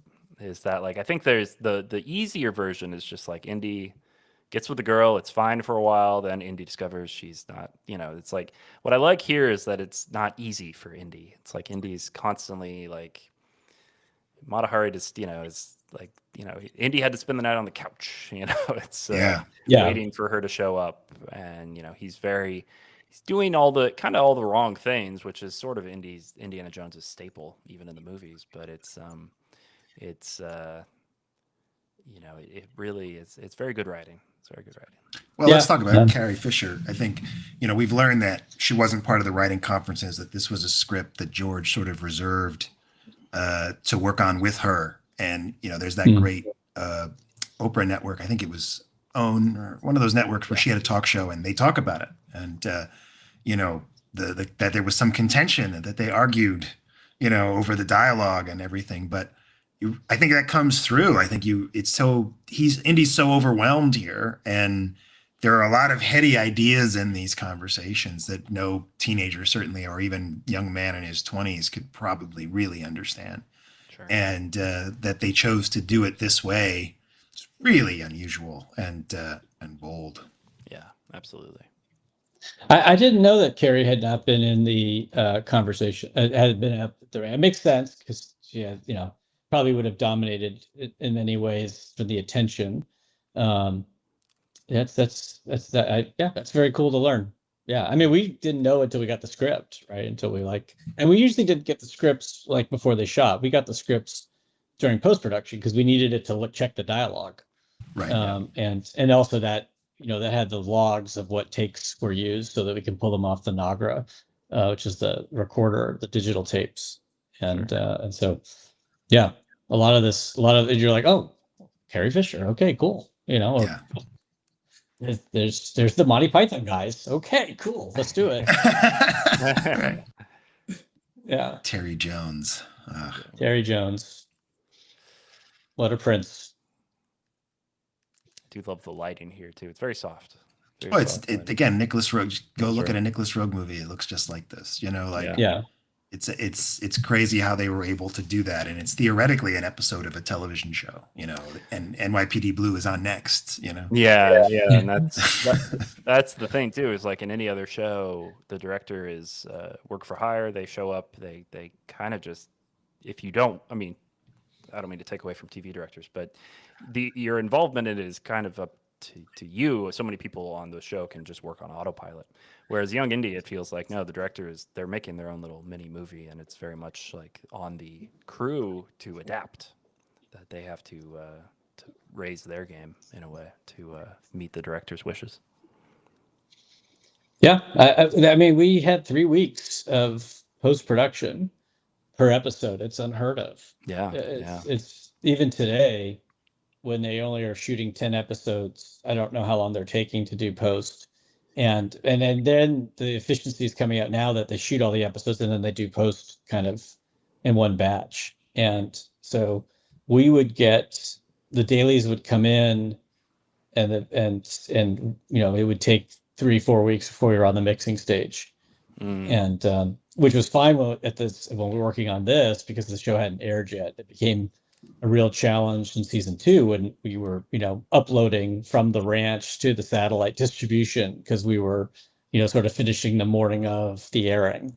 Wow. And, or the day before or whatnot. And so that's all that had to be worked out. But wanted them to have the time. Rick supported that. Ed Granulin, who was the head of post-production, sort of had to manage that whole schedule. But, it shows on the screen. But I think it's so close. I mean, if you think of this is not only shot for TV because it's a small screen, but if you imagine this on a big, beautiful film screen and how powerful it would be to have these faces that large. I mean, we watch these things on the screens far larger than were in the average home at the time. And, if we watch it if you're not watching on our phone or whatnot, and no symbolism here with the fire, none at all. Well, this is the famous scene that I think we've got a couple stories about in the podcast documentary that, you'll see these models here as you see there. And that was considered, inappropriate for television in 1992. So if you were to watch the Laserdisc, and I've done the comparison, and Matthews told us this story that George superimposed pillars. So you see there are pillars in the set. And so whenever you would get a shot that would include the models in the broadcast version, there's just a nice white column in front of them, which kind of makes the scene not make any sense. No. But there you go. Well, and I when I was watching it last night, I remember I was like, God, I don't remember the nudity, and like literally they were completely blocked by pillars. I mean, pretty much. Maybe you got like a leg, like it's Got it. almost completely obscured. I mean, I have the somewhere. I actually not sure. I made VHS copies of the Super Betamax Masters at the time when I was there. I probably shouldn't have. But they didn't have you sign as much paperwork in the day that they make you sign today. The good old So, days. yeah, and so I have all the episodes I worked on, original episodes, but I ripped them off, if you can say that, off VHS, but I'm just not sure what server they're on. Now I'm gonna have to go find to see what was on the broadcast master. Because we're gonna want to talk to you about that at some point, Laird. It's you can leave them in a bag in a trash can in a park, and we'll come down and find them. But well, I am the guy under the long shot in the espionage episode. That's right. That is me for a fraction of a second. So there's a wide shot zooming in, and there's a lamp. It's like me under the lamppost in, where is it, Netherlands or whatnot. And so I had a hat. So I was elected to be the on-screen double for, I mean, it lasts less than a second. So that's my, so if you meet me under that lamp. Are you like hanging from the telephone pole with? No, not in the Prague side, before he goes to Spain. Before he goes to Spain in the espionage escapades. Yeah, espionage escapades. There's like some little meetup by a street lamp. Right? Oh, it's between. You know what it is? It's the bridging. It's the bridging sequence between. Actually, before he goes to Prague. Right. I know what you're talking about. Yes, I've seen that, of course. Wow. Yes, so that is actually supposed. If they did less, they replaced me. But we've shot that on the loading dock of Skywalker Sound, of the tech building, and I'm not very good at lighting matches, so it actually took a lot of takes to get me to light the match. So and then it cuts on the light on the match light, or it did. I don't know. Okay. I probably was replaced. They probably just were too nice to tell me. One of the night trench coat and hat. Yeah, it's a night. It's a composite scene. Yeah. So anyway, so if you want those episodes, they're by that lamp. We'll go find it. We'll go track down the lamp. There you go. There we go. Yeah. Where's the tour package where we go to all the shooting locations? I guess we did miss out on that one, but that's the $20,000. $20,000. Yeah. But no, we'd love to do that. But I do love this scene too, because it's like this is for lack of a better term, this is kind of like the right dynamic. Like Indy and Remy come to Paris to have sex. Like that's their intended purpose. And the right person to be with is someone like this, who's also like, I'm just here for a good time. And then we'll both go away, and that's fine. But instead, Indy ends up with someone who has a different kind of agenda in place. And it's very unclear, I think, what her agenda is. It is. She's manipulating him in some way. It's unclear if she's sort of into that, or if it's feeling some sort of validation that she needs because there's something missing in her life. Is there a maternal element to this because he's younger? And I feel like the episode suggests all of that, and in a good Nicholas Rogue fashion, answers none of it. Like it's all kind of here. You figure it out, which is probably the best way to do it, because anything else would be too on the nose. But I think it's why it stands out in the episodes, because maturity is not the right word, but like it's just a lot more complicated than anything else we really see in the series. Yeah. Well, I think Carrie Fisher's voice is important here, because I think her, struggles with Hollywood and life in general, is and objectification of women, and something that she fought against in her writing and whatnot. And I think that. So I think in some ways there's some of it here. It's like, in some levels, like, what is Mata Hari really doing wrong? Like, she sees a handsome young corporal. He obviously likes what he sees. They're adults, or he's barely an adult, I guess. And they have a relationship. And again, as you said earlier, Indy's the one who's being like, what's the heck is Indy thinking about? I mean, he's moved from his, the end of his virgin phase to, effectively being married or acting like a married, jealous lover.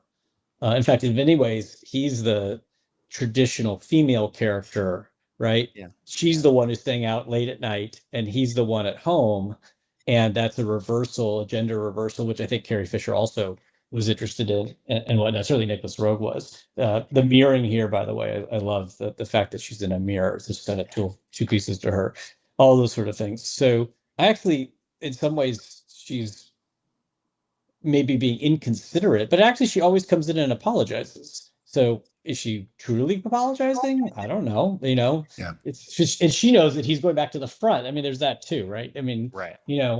Unless, she thinks that she can get him out of going to the war, back to the war, which she probably can't.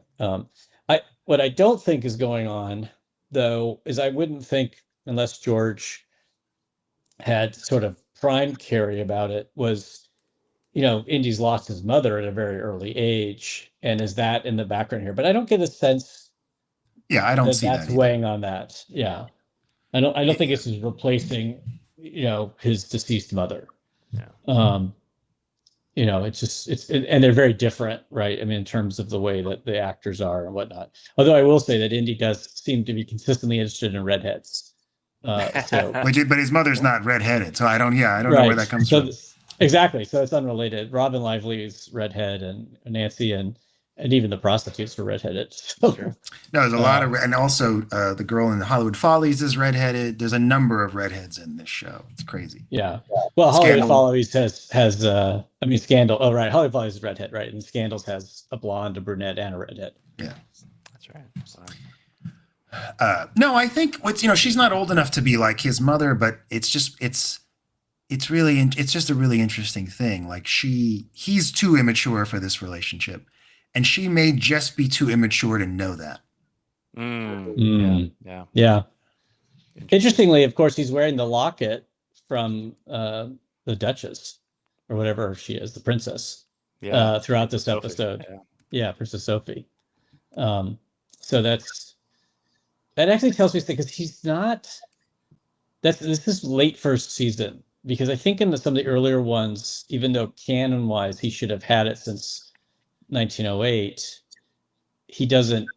They added it back in, or they added it. I think they'd written the Africa episodes by then, and so knew that he should have had it. So this must be they must have shot this late in the season. I believe they did. I think certainly after Africa. Yeah. So body. I mean, and we get into canon-wise, he has his hat somewhere in his shirt at all times. So yeah, that's true. It's a little murky. In the one of the things that I so disliked about the zombie book. Remember, there were the really good Indiana Jones novelizations from around this time and going forward, and then they got a little bit, jumped the I don't know, the shark. But then there was one they tried to bring it back, and somewhere in that zombie novel they talk about that it's one hat. It's the same hat he was given in Utah, the same hat the entire time. Which I'm like, why did they put that in? Who cares if it's one hat? Oh well. Anyway, yeah, somewhere he's had his rucksack with his hat in it. That's right. Yeah, it's still perfectly formed and doesn't wear out. Yeah. No wrinkles. Yeah. No, and it's I forget where it is in the episode. Maybe we already passed it, but there's the great moment where Mata Hari kind of calls him out on being like, well, you're going back to the front soon. Like, what do you expect this relationship to be? Like, that's insane. But it's and it does kind of adds that humbling element for Indy, because he should know where this is ending, but he doesn't. Well, that's his immaturity. Yeah. And he has that consistently at this point in the narrative, right? Because he wants to marry Vicky, right? Like he has this sort of I want to rush to the end idea. And he kind of loses that, right, as the show goes on. But he has that early on. Absolutely. Right. Vicky's brunette. Yeah. Yeah, right. It was never going to work. That's why it failed. No, and then Molly's a bit of a... She's blonde, I think. She is blonde, but I just meant that in terms of his kind of emotional arc. It's like, where does... That's an outlier. I don't know that we can read too much into that one. It's hard to know, like, if it would have stuck. Yeah. If it... Well, Molly's before Vicky, right? Ireland is... No, Molly, actually... Oh, was her name Molly as well? You're right. Oh, I think I'm sorry. you were thinking of in Istanbul, which is awesome. Oh, right. Who he actually is engaged to. Yeah. I love that's an episode I love.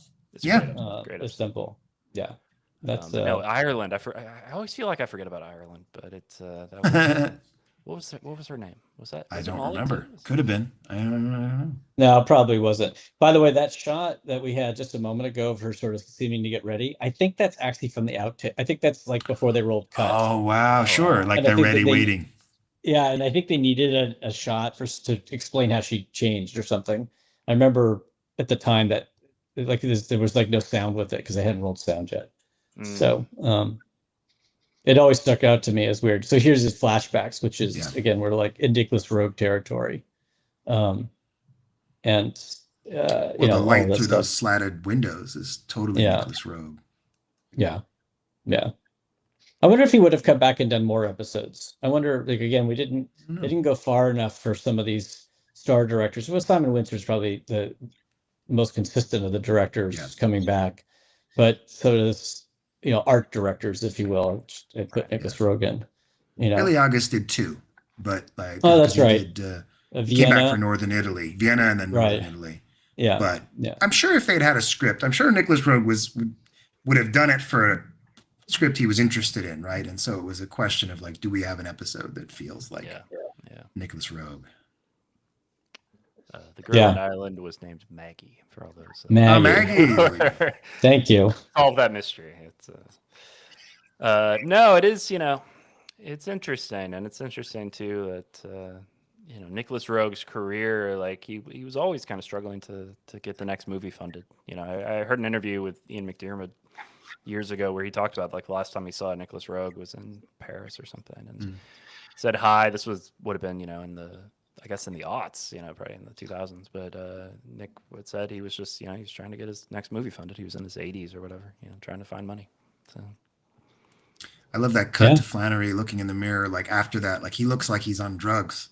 And it may be a subtle Apocalypse Now reference, I don't know. But him sort of waking up to himself in the mirror is a really powerful image. Yeah. Yeah, I think that's spot on. I mean, and is he not like Juliet at the balcony here? Yeah. Yeah. Right. Yeah. Yeah. So I mean, I don't know if that was intentional, but that's how I mean, you can read into all these things, a ton of stuff. So of course. But yeah. I also like here that he's dropped off like down the street. The guy can't drive to the He just dropped me here, no further. Yeah. It emphasizes Indy's longing. He's running. Yeah. After, this is a great shot. Oh yeah, it's great. Yeah.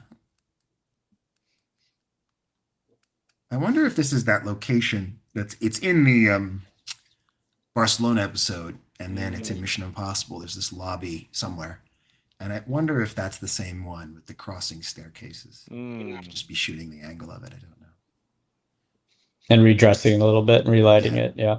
Yeah. Oh, you mean from the cold open for Mission Impossible? Not the cold open, but the embassy sequence. It's the embassy in Mission Impossible, and it's in that, and then in the Barcelona, it's shot from the top.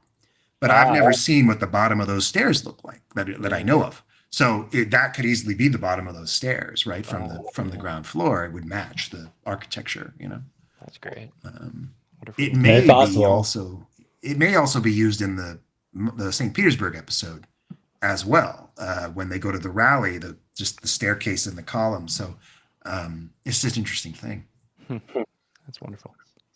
Well, and the timing of this being shot versus Mission Impossible again are only a few years apart, 3-4 years. And it wouldn't shock me if you looked at the lighting crew and a bunch of the gaffers and stuff like that you'd see overlaps. I don't know if the Czech film people and TV people kind of separated themselves into different camps, but the fixers who were getting you into places like Prague to go filming, I mean, they just had their Rolodexes. It probably wasn't that big of a group at the time. I wouldn't think so. No.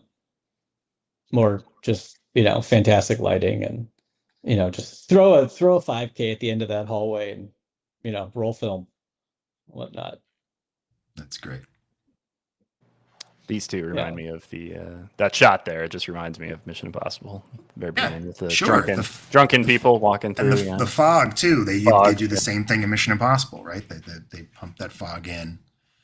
De Palma and is kind of calling back to the era of filmmaking that Rogue was a part of. You know. Yeah. And in the canted angles here, you know, it's just so discombobulated. The visuals are telling you he's sort of losing his mind. Yeah. Well, I mean, it's. I mean, he's being nuts, right? I mean, like, you know, on the flip of it, though, there's always little setups of like, how does Harrison Ford Indy know how to do stuff? And I always thought this was a little bit of the like, well, this is why he's climbing around the castle in Last Crusade, because he's used to it, you know. Yeah. But of course, he obviously does it better the second time than the first. But yeah. I also wondered, is this her place? Is this her, you know, kind of rendezvous spot, or his? Gotta be his, hers. Right? You think it could be hers? Yeah. Don't they? I mean, she's living in a hotel. I don't know if they say, but because in the next scene, Indy's being interrogated, don't they? Oh yeah, like who lives there? Yeah, I don't remember. Yeah. This is great. Maybe knocks him off. He's like, don't look right. Don't look right. Don't look right. Yeah. Very sturdy shutters. You know, they're not. I think. Well, they made them that way back then. Yes, of course. Oof. Ooh, there he goes. Big fall. And they don't hear that. Yeah. Right. And he's fine too, by the way. He's just walking away. Anger will do that too. Yeah. Well, you know, him as like the jealous husband, as she calls him, you know, looking through windows. It's very unlike probably what you think of as Indiana Jones, but and this is handheld, I think. Like it's just this choice of like shaky cam handheld in the police station. It's like his world is falling apart. I love how low the camera gets there too. It's yeah. Well, if you thought he was small in frame before, I mean, yeah. You know, he's down in the bottom quadrant. Yeah. Interestingly, I mean, they'll eventually somebody will call him, you know, Corporal Jones later in the episode. Sort of the Defonce thing will sort of be wrapped up. Mm. Yeah, it's like because these guys are supposed to sort of be spooks, right? They kind of know who he is, right? They've looked into him, and I guess you could argue they don't really go into it, but you know, we've seen him escape from a German prison camp. Like, I suppose all that could be very suspicious if you're thinking about this guy as a spy, you know. Rubbish. He's no Nazi. No.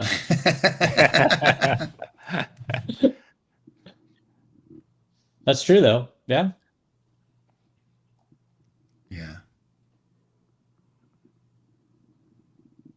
And these are actors, I think, you know, that the UK casting folks found. You know, I don't know any of them. I don't know if your research has shown much history of these folks, but you know, I think they come in, they play their parts. They probably shot for a day, you know, that probably was it. You know, they didn't have a lot of time.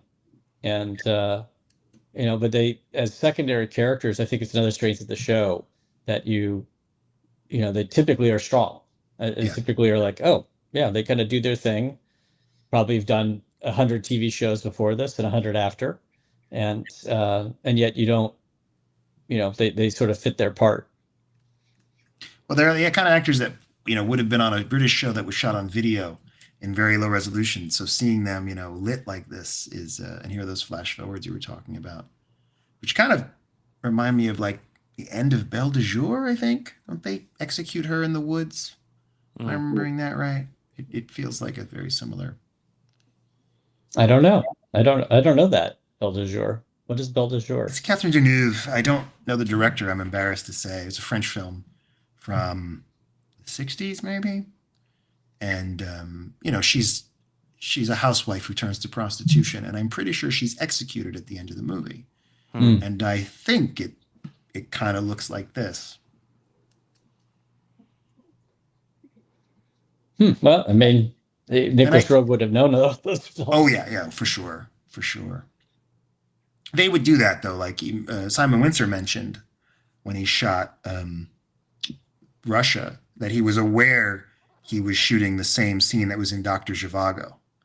And so he was just like conscious of like, how am I going to shoot it? So, you know, it's different, but I'm communicating kind of the same things. And so I'm sure they talked about films about Mata Hari and films of a similar subject matter. Yeah. Well, again, it was very, you know, purposely done. And yet for a new audience, if you didn't know those films, it felt fresh. And if you did know them, hopefully they don't come off as copycat, but rather come off as homage. Absolutely. And as that, given that Indy is in history, he's in some ways you could think of him contemporary to those contemporary of those time films like Dr. Zhivago or whatnot, or as I said, Paths of Glory earlier, or you know, Paris When It Burns, that kind of, you know, film. Well, and it's something we've largely lost in television, but at this time it was very common to have TV show episodes that would be kind of heavily inspired by a movie or by a very popular film. And it was seen as kind of like a little touchstone for viewers, and you know, oh, this is the Dr. Zhivago episode. This is the Paths of Glory episode. You know, this is the here's the Evil Twin episode. I don't know, but like it's it was one of the staples of television, and now with serialization and kind of the concept of we take a movie and we stretch it over 10 hours, we've largely lost that. We don't really have these kind of self-contained stories anymore. That's going to be interesting to see what happens with the Harry Potter show, and they try to do all the books and lose that continuity. By the way, speaking back to lighting, I just had to notice too that they're clearly shooting with very red lights here. Oh, yeah. Not only her hair, but the decor, but it's even more red. And then when you contrast it with the cool blues that are dominant in Verdun, it also makes a really sort of a feast for the eyes that you don't get bored, right? Yeah. Even though they were never designed to go together. Another reason why I think they sit so well together, because as compared to the two-parter ones that are clearly designed to do that, this is designed to give you stuff. And then it's interestingly, outside of her boudoir, it's less red, a little bit more neutral color. So that's the real hive, the Carrie Fisher moment. That's what the dish at you. Absolutely. The two things struck me about that at the time. One, it was the Carrie Fisher moment, as you said, and two, I thought she had better aim. I don't think it's the first plate she's thrown. Yeah, right. Yeah. She was quick to it. She was like, there it is. Yeah. I do love this moment though at the end where you feel for both of them. You do. And she looks so vulnerable. After she's thrown the plate, that she's, and I think that's, I think that's Carrie saying, you can think of her what you want to think of her, but at the end of the day, she's a person, who has feelings and loves and interests. And because it's been established she's doomed, assuming that actually people understood that. I'm not entirely sure that those flashbacks, you don't see her shot. You kind of get the sense, but I guess you probably get enough of a sense that it doesn't end well. Yeah. But I love that line there, the final line there. If life is just a little bit easier when you don't have to look at the hard truths. And that feels very, very Carrie Fisher. Yeah, but it's ultimately Indy has to reject that. I think that's from Indy's character point of view, right? That he isn't that person. Yeah. Yeah. In his later experiences in the show and in the movies, this is wrong. I mean, he actually ends up in a very, almost Jack Ryan kind of way to overlap Harrison Ford characters. Right is right and wrong, right? The slave children have to be rescued. The Nazis have to be stopped, right? The mind control is bad. We don't even want this for ourselves. Yeah. Absolutely. But that's the beauty of the whole arc, really. We're still in that era for Indy as a character that he's being kind of disillusioned by the world. Yeah. And he doesn't wave. And I think the fact that he doesn't wave back is also interesting. Yeah. Yeah. Right. And that shot fade to the credits. It's great. It's so awkwardly framed, but in such a great way. It really yeah. is. Yeah. There we go. It's such a heavy one. It's so, even without sound, you you looking at the shots and the movement, you can't help but be affected by the emotions of it. Absolutely. Well, Laird, I Yeah. mean, you said you'd only be able to be in for a little while, and yet here you are, and we got through the whole. Oh, I think we all knew It's, what was going to happen. Oh boy, It's my pleasure. Well, it's truly such a joy, and we've wanted to have you back on for a long time, and yet it's been too long. Where I'm going with this, we should have had you on a long time ago. But I'm so glad you guys have continued to run with the passion, and that this documentary is going to happen, which is fantastic. It's there's a lot of good stuff that happened in between the Star Wars trilogies and prior to the sale, and lots of good people, which you've already talked to a lot of them, which is fantastic. And that's I think the thing that strikes me from both the Young Indie era and that era in general is, I like to believe anyway, that we really cared. George cared for sure, and that's, you see that up through Clone Wars and whatnot too. It's not to take away, it's not just from this period, but that you felt like you were working on something important. Yeah. Whether it turned out to be or not, it's another question. Certainly not every episode is strong, and that's TV. But that they all deserved respect because you did have a Carrie Fisher or a Nick Rogue. Like, well, if they care, I'm just I'm just doing my part. It's not going to fail because of me, and and to elevate it. So, I think there's lots of good stories like that out there. Absolutely. Well, Laird, I hope we can talk soon and get you on the show for another time, and we'll be in touch, hounding you down, hoping to get a proper interview with you for the inclusion in this documentary. So it's well, I'd love to be included, but if it fits, and thanks, and good luck with the rest of the day, and happy to come back anytime. Awesome. Thank you, Laird. Thanks so much, Laird, and right. we'll talk. And thanks for the gift. Thanks for backing us. The yes, clunky tier. Of course. Thank you so much for backing. It's so encouraging. Well, and everyone listening or watching should do that. So awesome. I know that you guys will just use whatever you guys get and to put it into the production of the documentary. So, like, even though I've gone through this on the Kickstarter side, even though you have funded, dreams are bigger than than that. So I encourage everyone to join me and back the project at for whatever you can afford. Thanks so much. Thanks so much, Larry. All right. We'll talk to you later. Take care. Bye. Bye. All right. Woo! Daniel, I'm just emotional. I'm just overwhelmed. Update on the Kickstarter. We're at 46,457. We've got over 12 hours, right? How many hours we got left technically? Let's see, 18. I can't do math. Not 18. Almost. No, 16, just under 16. Under 16 hours. I think we gotta try to get to 50. And Peter, we've been so busy, and do we have another guest coming on, or we do actually? Okay. We have Matthew. He's in the waiting room right now. So we'll talk about. But as you do that, I'm going to say what I was going to say, which is, we've been talking about. Oh, there's Matthew. Matthew, hello. Hey sir. there, can you hear me? Yeah, we can. So sorry to keep you waiting there. We were running just a bit late with our previous guest, but no worries. Thank you so much for waiting, and thrilled to talk to you. It's how are things? How are you doing? What's going? Things are okay, thanks. They're all right. That's fantastic. Peter, can we throw up the Kickstarter link again? I think it fell off at some point in the proceeding. If you're watching the show, we're, as we were just saying, we're very close. We really would love to get to 50,000 in the next 16 hours. This link will take you to our page, so we'll have it up in a second. We want it on the video description, right? Is that well, just on the screen, you had the lower third up on the screen. Oh, of course. It said back to Kickstarter, right. And which is fine it was obscuring the subtitles earlier, but.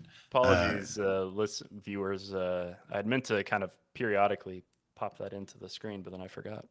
We were watching the Renee Manzoor and Nicholas Rogue combined episode, the Verdun and the Mata Hari, and we were so moved by it. I think we were too wrapped up in young Indiana Jones, So I've never seen it as a combined thing. How does it work? Well, I've only seen them individually. Yeah, we were talking about it, and Laird was on it, who was a sound editor on the original. He worked on both episodes, Yeah. as individual hours, and we were all saying, like, tonally and thematically, they really work very well because, and he pointed this out, that in the first half you see there's the generals and the sort of the disparity between the enlisted men and the generals. He goes, but then you go to Paris, and in Paris, everyone's having parties.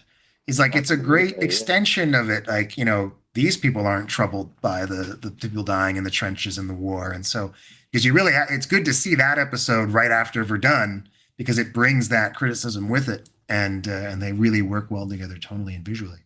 It's interesting. It's interesting how little has changed when we think of Ukraine at the moment, and how there's, I don't know if you've seen it at all, there's a fantastic documentary on Frontline, 1,000 meters to, it was the counteroffensive a couple of years ago, and the documentarian got his camera right in there in this small stretch of land, and with a little camera, and with the personal cameras that the soldiers have, and it's relentless. And it reminded me, it's First World War battle tactics all over again, but less organized, more chaotic. It's quite horrific, and when you watch it, you think, and then you think back to the First World War, how little has changed. Very little. People still. Yeah, fighting no, like it's that. a very sad note how wars never really change, do they? They still kill a lot of innocent people, and Well, especially wars that are that focused, that are that, like, we're just fighting over this little patch of land. yeah, That's all we're fighting over, is this little patch of land. And then, and it's happening right now. You've got areas of the world where people are just fighting over little patches of land and doing horrific things to each other. So nothing's changed that much. Yes, happy Thanksgiving. Yeah. Well, that's young. That's the show. It's about the early 20th century, and part of it is that lesson that things haven't changed. But yeah. Well, Matthew, we've talked to you many times over the years about Young Indiana Jones. I don't recall if we've asked you about your work on the Starfighter video game. Starfighter. Yeah, if you have any recollections of that, and what was it like just working on a video game like that? Well, I'd worked on a game previously. It was Outlaws, and it was such fun. And the reason I'd been brought on was because George wanted the dialogue to be better in the cut sequences, which was what happened when you got to a certain level. You got a cut sequence, and when it came to doing Outlaws, obviously they knew that I could write sort of cod western dialogue from the young indie that I did, Hollywood Follies. That they said, well, give Matthew's local. I was living in Marin at the time. Go down to LucasArts, meet Darren Stinnett, who was running that game, and I got on really well with him, and we had a great time. And then when Star Wars Starfighter came along, what it was that LucasArts had to do a game to accompany the first prequel, and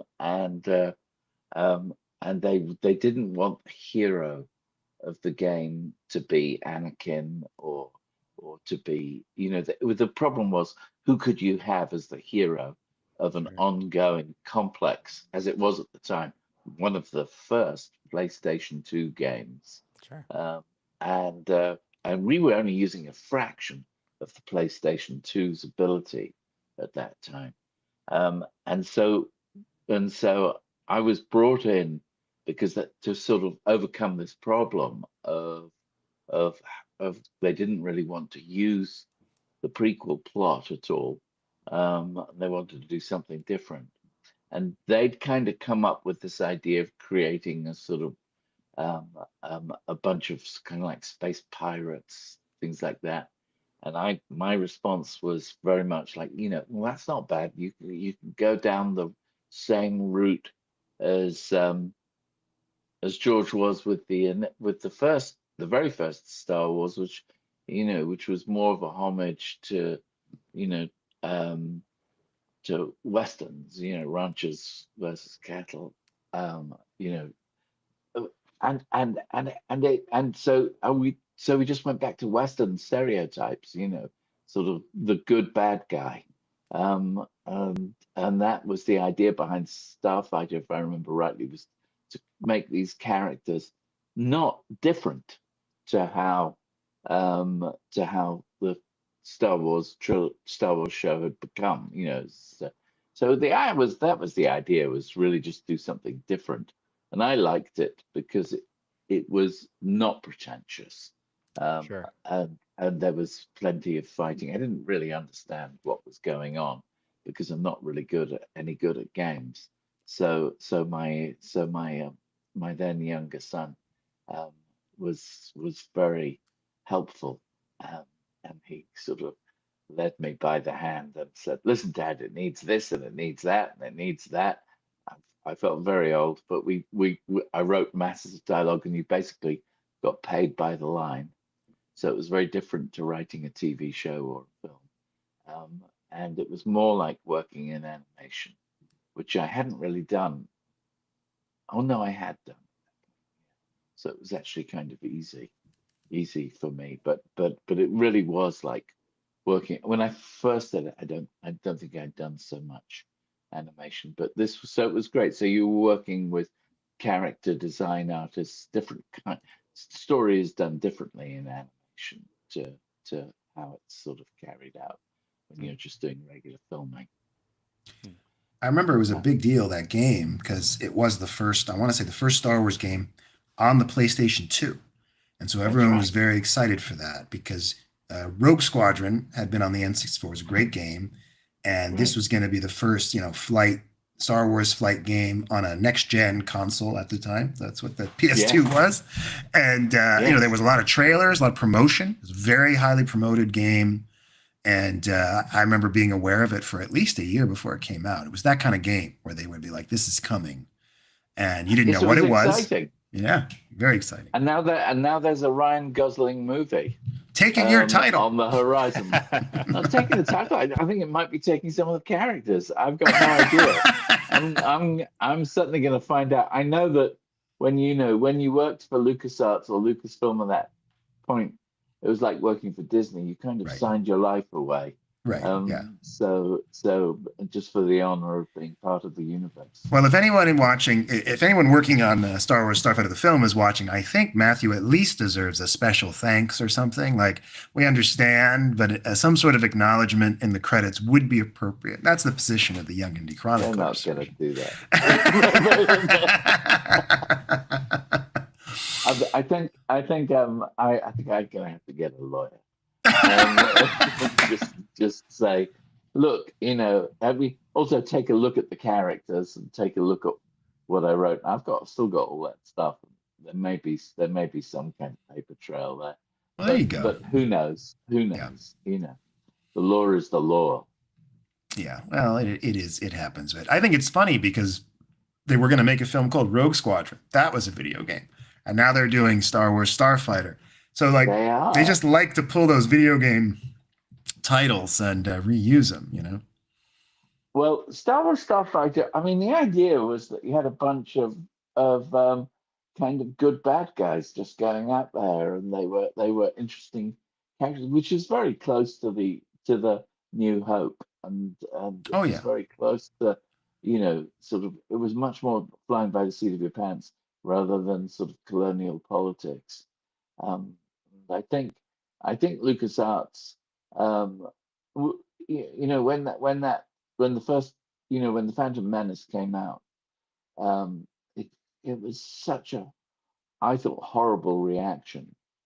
Generally, people really were critical of it, and I suppose that's inevitable when people have been waiting for something.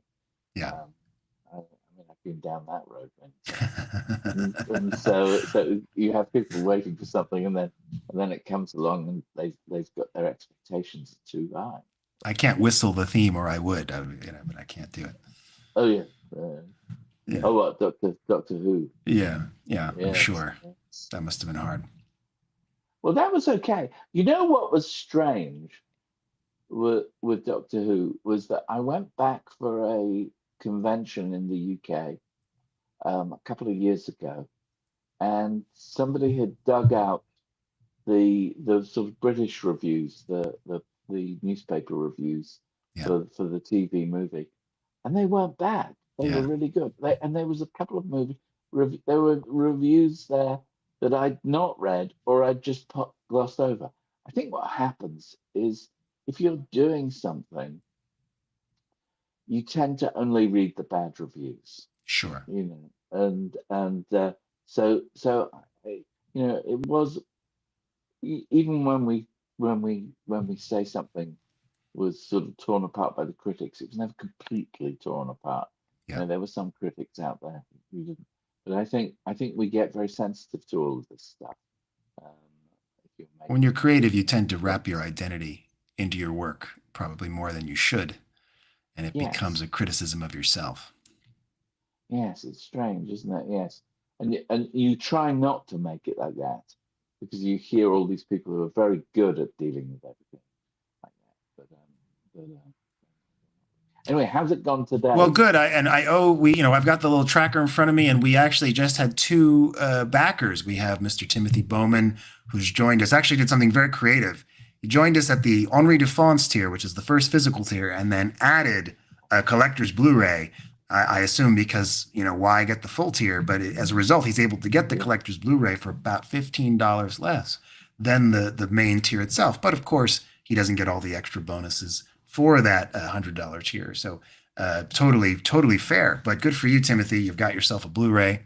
And then Julian, with no last name, has given us $10 for no reward.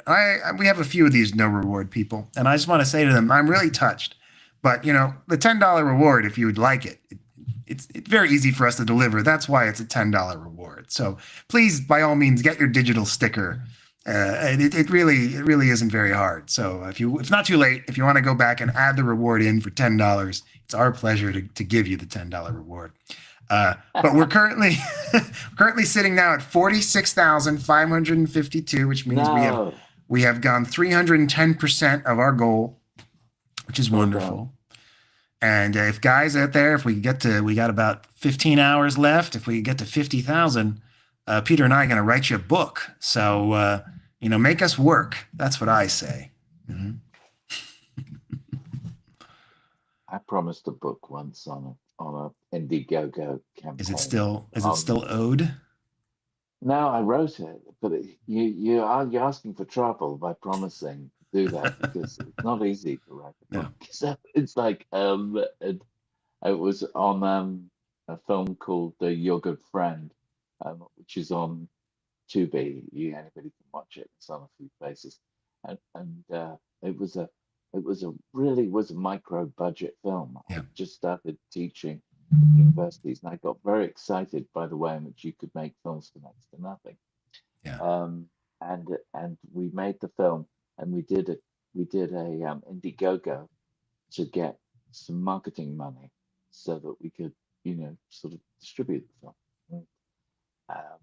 And one of the promises was I said I write a manual as for production, how to make a film on no money. Yeah.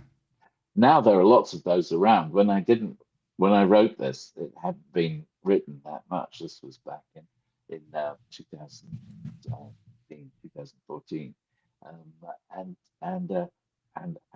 I ended up writing this thing called The Microbe, about how when you sit down to make a film, if you regard it as greenlit from the moment you think of it, then that helps you through.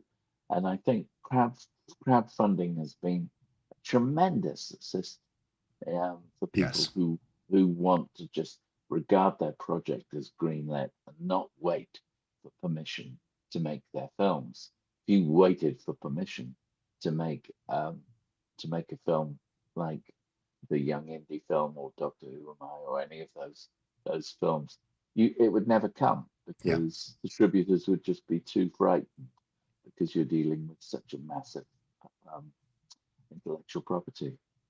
Well, Anyway, and to so have, this is, well, go ahead.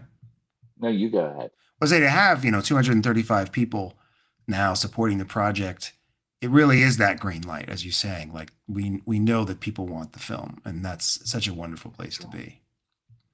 It's fantastic. Well, congratulations.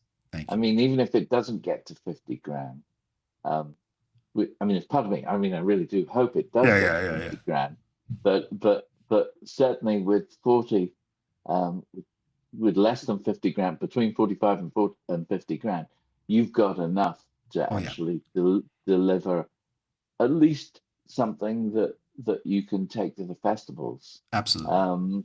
You know what I mean? You may not be able to, it'll certainly be something that'll have all the bells and whistles, and that's a lot, because the real stinger with documentaries is the post-production. That's where shooting documentaries is not so expensive, but once you get into post-production and you're talking about color and you're talking about time for people, and you're talking about doing a proper mix and doing so you can have a really good DCP to take out to the festivals. That's not cheap, So you've got enough at the moment to do that, hopefully, and to do the British tour and to get a score. So is Joel. That's fantastic that Joel's doing the score, isn't it? That's wonderful. Yeah, well, the theme we won't make him panic in case he hears this. But yeah, he's agreed to do a theme for us, and we're so excited. We're so excited to have that. Well, it's not cheap because if it's a theme, I would imagine it's either going to be a sort of a generated orchestral score or what did he say? We'll do it however he wants to do it, I think. That's right. Well, but that's but you know what? It's getting the music done for a documentary is really important. Because it knits this stuff together. You film these things. So how's it been going? All the different interviews. Well, really good. We're doing Ben Burt very soon. We're going up there. Is it a week? Wow, it's a week from tomorrow. A little more, but yeah, about 9 days, I think. Yeah. It's coming up. Where are you interviewing him? Are you interviewing him? It's a classified location, Matthew. We'll tell you after. We're live right now. I can't tell you where. Yeah, no, but okay. we are. Needless to say, we're very excited. So it's gonna be. Well, send him my love. I didn't get to meet him that much when we were doing it, but I would see him around occasionally. He's a great guy. We got another. I want to just say a shout out to let's get the name here. Matt Goebel. I'm guessing how you say it is backed us that it belongs in the museum. We had a little reduction. We had a patron completely reasonably. It looks like maybe decided to not get as many add-ons as they had booked. So we're down not much, but we're at 45,952, just below 46,000. So again, we completely understand it's the last day people make these changes. But thank you so much, Matt, for jumping in and getting this Blu-ray, and for all our backers who've gotten these discs. As Matthew was saying, whether we get to 50 or not today, the fact that we're at basically 46,000 is incredible, and the support that we're receiving from you guys. And also, Mr. Fedora Man, I love your comment. He says, "I'm literally on holidays in Hong Kong, and I haven't left the hotel yet as I'm just sitting here watching this." That's very nice. Very nice. Thank you guys so much again for the support. What time is it in Hong Kong at the moment? Tomorrow in Hong Kong? What? Tell us, Mystery Fedora Man, what time is it there? Just put that in the chat because I can't figure it out. It's 4:32 here. PM. PM. Yes. 16:32 for those of you who use that time base. Right. Yeah. But yeah, it's really been great, and it's been great to see the support come in today, and it's just I'm happy. I mean, look, it's been 2 months, and we didn't know at the beginning what it was going to be and how it was going to go, and there's some stress. There's a lot of work that goes into maintaining Kickstarter campaign, a lot of recording of updates and creating of assets, much more than the normal podcast workflow that we've been used to. So there is a certain sense for me of finishing that marathon race as we circle to the end. And but honestly, I really feel like it couldn't have gone any better. We've gotten such great support. We had Gavin Bouquet on this week, all the guests, Matthew, and everyone who's come on today. So incredible. Really couldn't be happier. Well, you should celebrate. I mean, you should do something. I mean, you could spend the 46,000 if you went to Vegas. It's all part of the money. We can double our money. Put it all on black and see what happens. Put it all on number. Find a nice number, and then you come back, and then yeah, maybe. Thankfully, I've never had a gambling problem. So. But yeah, Matthew, maybe you can answer a question for us. On our previous show, we were talking about Indy's obsession with redheads. And it occurred to me you wrote the Princeton episode, which is canonically the first redhead in Indiana Jones's life. Was that, or maybe was Sophie a redhead? I can't remember. No, she was not. At least not in the Vienna episode. Auburn, I suppose. Maybe that's it. Well, anyway, was that something? His mother was blonde. I wrote. His mother was blonde, right? Certainly, there's nothing intentional. As far as I knew, it may have been a thing that George, George is. I think George's taste kind of guided most of the casting. So, so that would be. I think we probably asked him one day, Dad. So George, so what's your ideal woman? What did he say? Well, I can't answer here because it's public. I don't think it'd be very good. But it was very it was funny because everybody, when a group of writers, they all have their own previsions in their mind about what people will look like. And in my experience, for the shows that I wrote, for the most part, the casting was so spot on. There was, they found the perfect girl for Sophie, and they found the perfect girl, to play Nancy, and they were very American.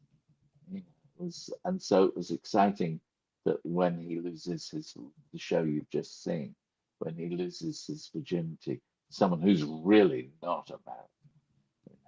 Who was the actor who played Mata Hari? It's Dominica. I don't know how do you pronounce it. Dominique. She was great, wasn't she? And she was great because she wasn't, and that was Nick Rogue. I think when he had a director like Nick Rogue or any of those directors who came with a fantastic track record, he would just say, okay, you cast it. Because it was a combination of George Lucas and Billy August. Was it Billy August? Yes. Who got us Max on CDAP. Basically, when we were doing Vienna, we were just picking up the cast of a Bergman film. Yeah. And it's just amazing they were, so many greats were able and willing to partake in this show too. I mean, it's really remarkable. I mean, it was So you get the best actors from a country as well. Do you think there are any shows out there at the moment, or maybe anybody can ask who's watching this could answer? What shows are out there at the moment that you would compare to Young Indie, or do you think it sits by itself? Right now, I don't, I think even at the time, it very much stood on its own. It's such a unique show. As I always think of it as like one of the truest anthology shows, I've ever seen. Like, yeah, every episode was just so different. And now it's all tied together on this DVD set, and you can kind of see an arc, and it's so meaningful. But like when you guys were writing it and when it was being produced, it was like 1 week it's a comedy, 1 week it's a war movie, 1 week it's a musical. Yeah, we didn't know what we were doing. Yeah, but that was part of the joy of it. That really was the joy of it. Yeah. But we weren't quite sure what the show was. Yeah. And I think there's a when TV is aimed at a schedule, then it was all about marking out your identity. This is an episode of Friends. This is an episode of whatever. This is 24. It's going to be this. It's going to be this. But now, the door is much. The idea of a compendium show, which we have now with things like Black Mirror and other shows, where you don't really know what the show is going to be from week to week. Black Mirror is the only one I can think of where if I tune into an episode of Black Mirror, I don't know what I'm going to get, and that's okay. Yeah. We just got another $100 pledge. Edgar Governo. Sounds like maybe won't hazard a guess, but he's got another. Thank you so much, Edgar. It belongs in a museum, and we're so grateful. And thank you so much. Yeah. So that puts us back over 46,000. Back over 46. 46.52. Rock and roll. We're very grateful for everyone out there. The collector's edition DVD is, collector's edition Blu-ray. Truly the best one to get out there. What level is that then? It's the $100 tier. It's it belongs in a museum tier. So that's $100, and it gets you all of the. Got a bunch of stuff with it too, though. Posters. Yeah. It's got a lot of stuff that came earlier. It does. In the tier levels. Absolutely. Right. And it'll get you the most complete version of the film that we're going to release, and including audio commentaries, deleted scenes, mini docs, all featurettes, all sorts of fun stuff. You're going to do all of that as well. You're going to be working on this for the next decade. We'll go quickly. When is your delivery date? Well, the plan is to have the premiere. So and of course we can see if the movie's done before or after it. It can be done before the premiere or not, but the premiere is going to be in 2027 to coincide with the 50th anniversary of Star Wars, and we hope to schedule our premiere during the Star Wars convention, that it will be here in Los Angeles that spring. And so we'll try to find ourselves a theater somewhere that we can book and have all our fans who are at the convention come on over to the screening.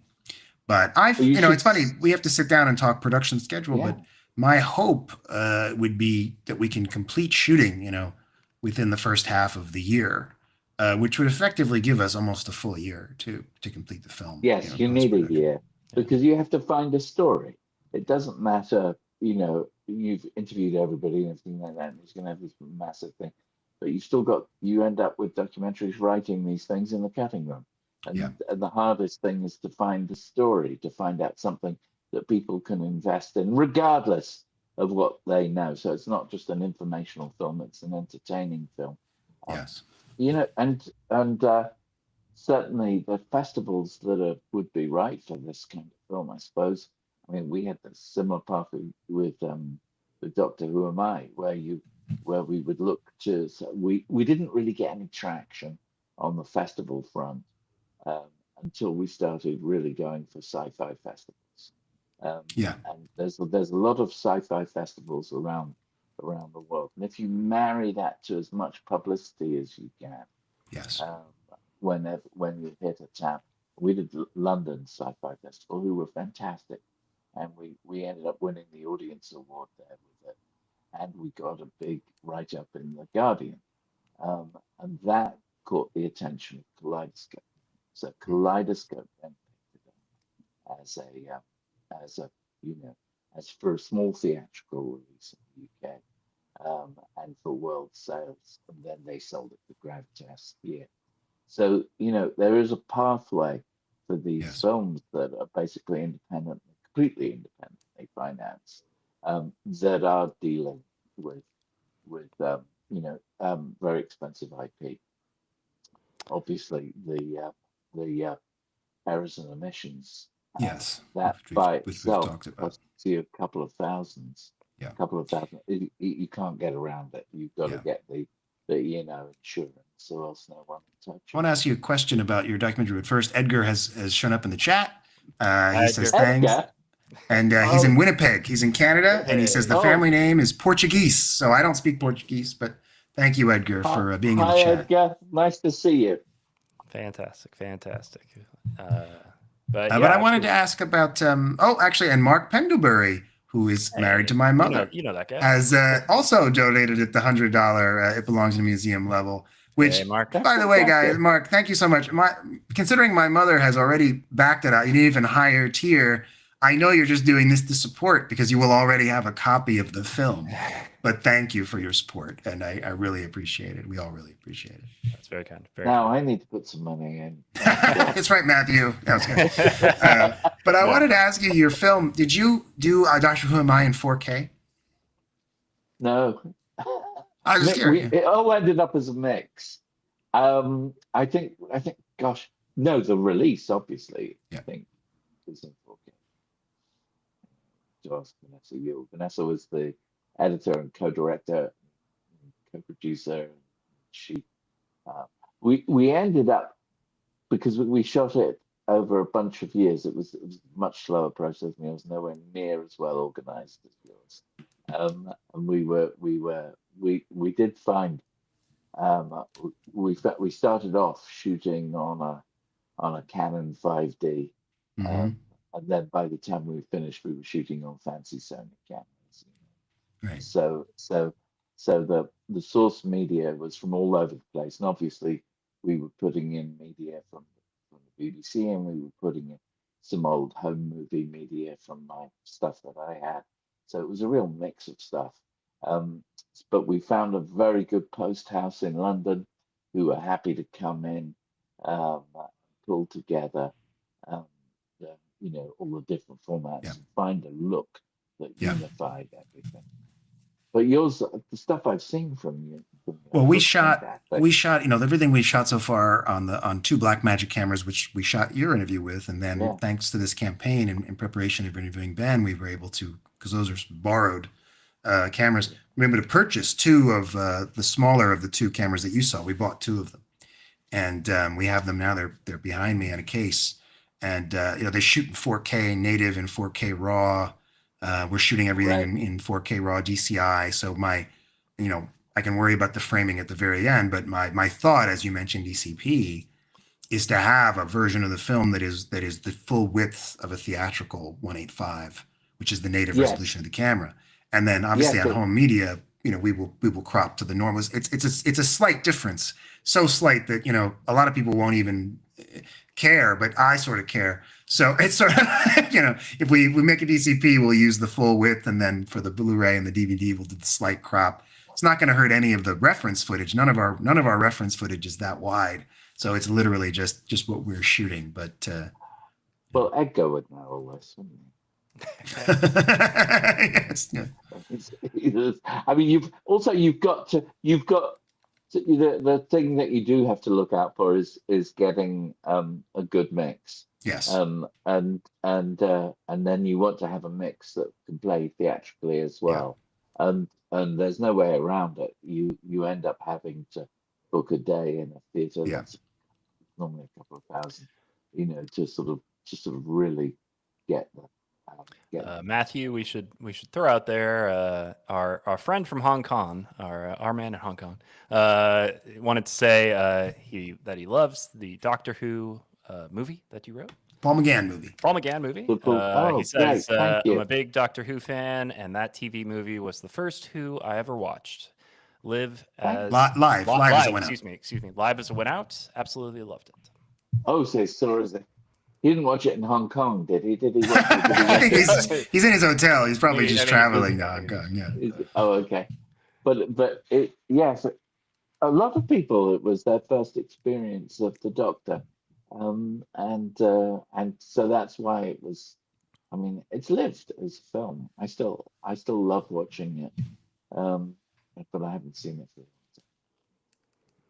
Well, thanks. I've never seen it. I'll add it to the list of movies I need to see because I'm going to watch Howard the Duck. I'll watch Doctor Who the movie. There we go.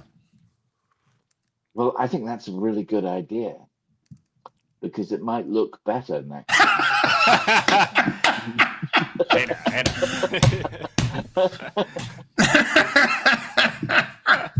Sorry, I've never seen That's great. Duck, but I've only heard bad things about it. But it's kind of like some people loved it, didn't they? I mean, I know that Edgar has commented he loves your movie. He says, I also am a longtime defender of the 1996 Doctor Who movie. And Doctor Who Am I is also a very insightful documentary about Matthew's role in it. And our man in Hong Kong says he watched it in Ireland, but lives in London now. Ah, that's good. That's great.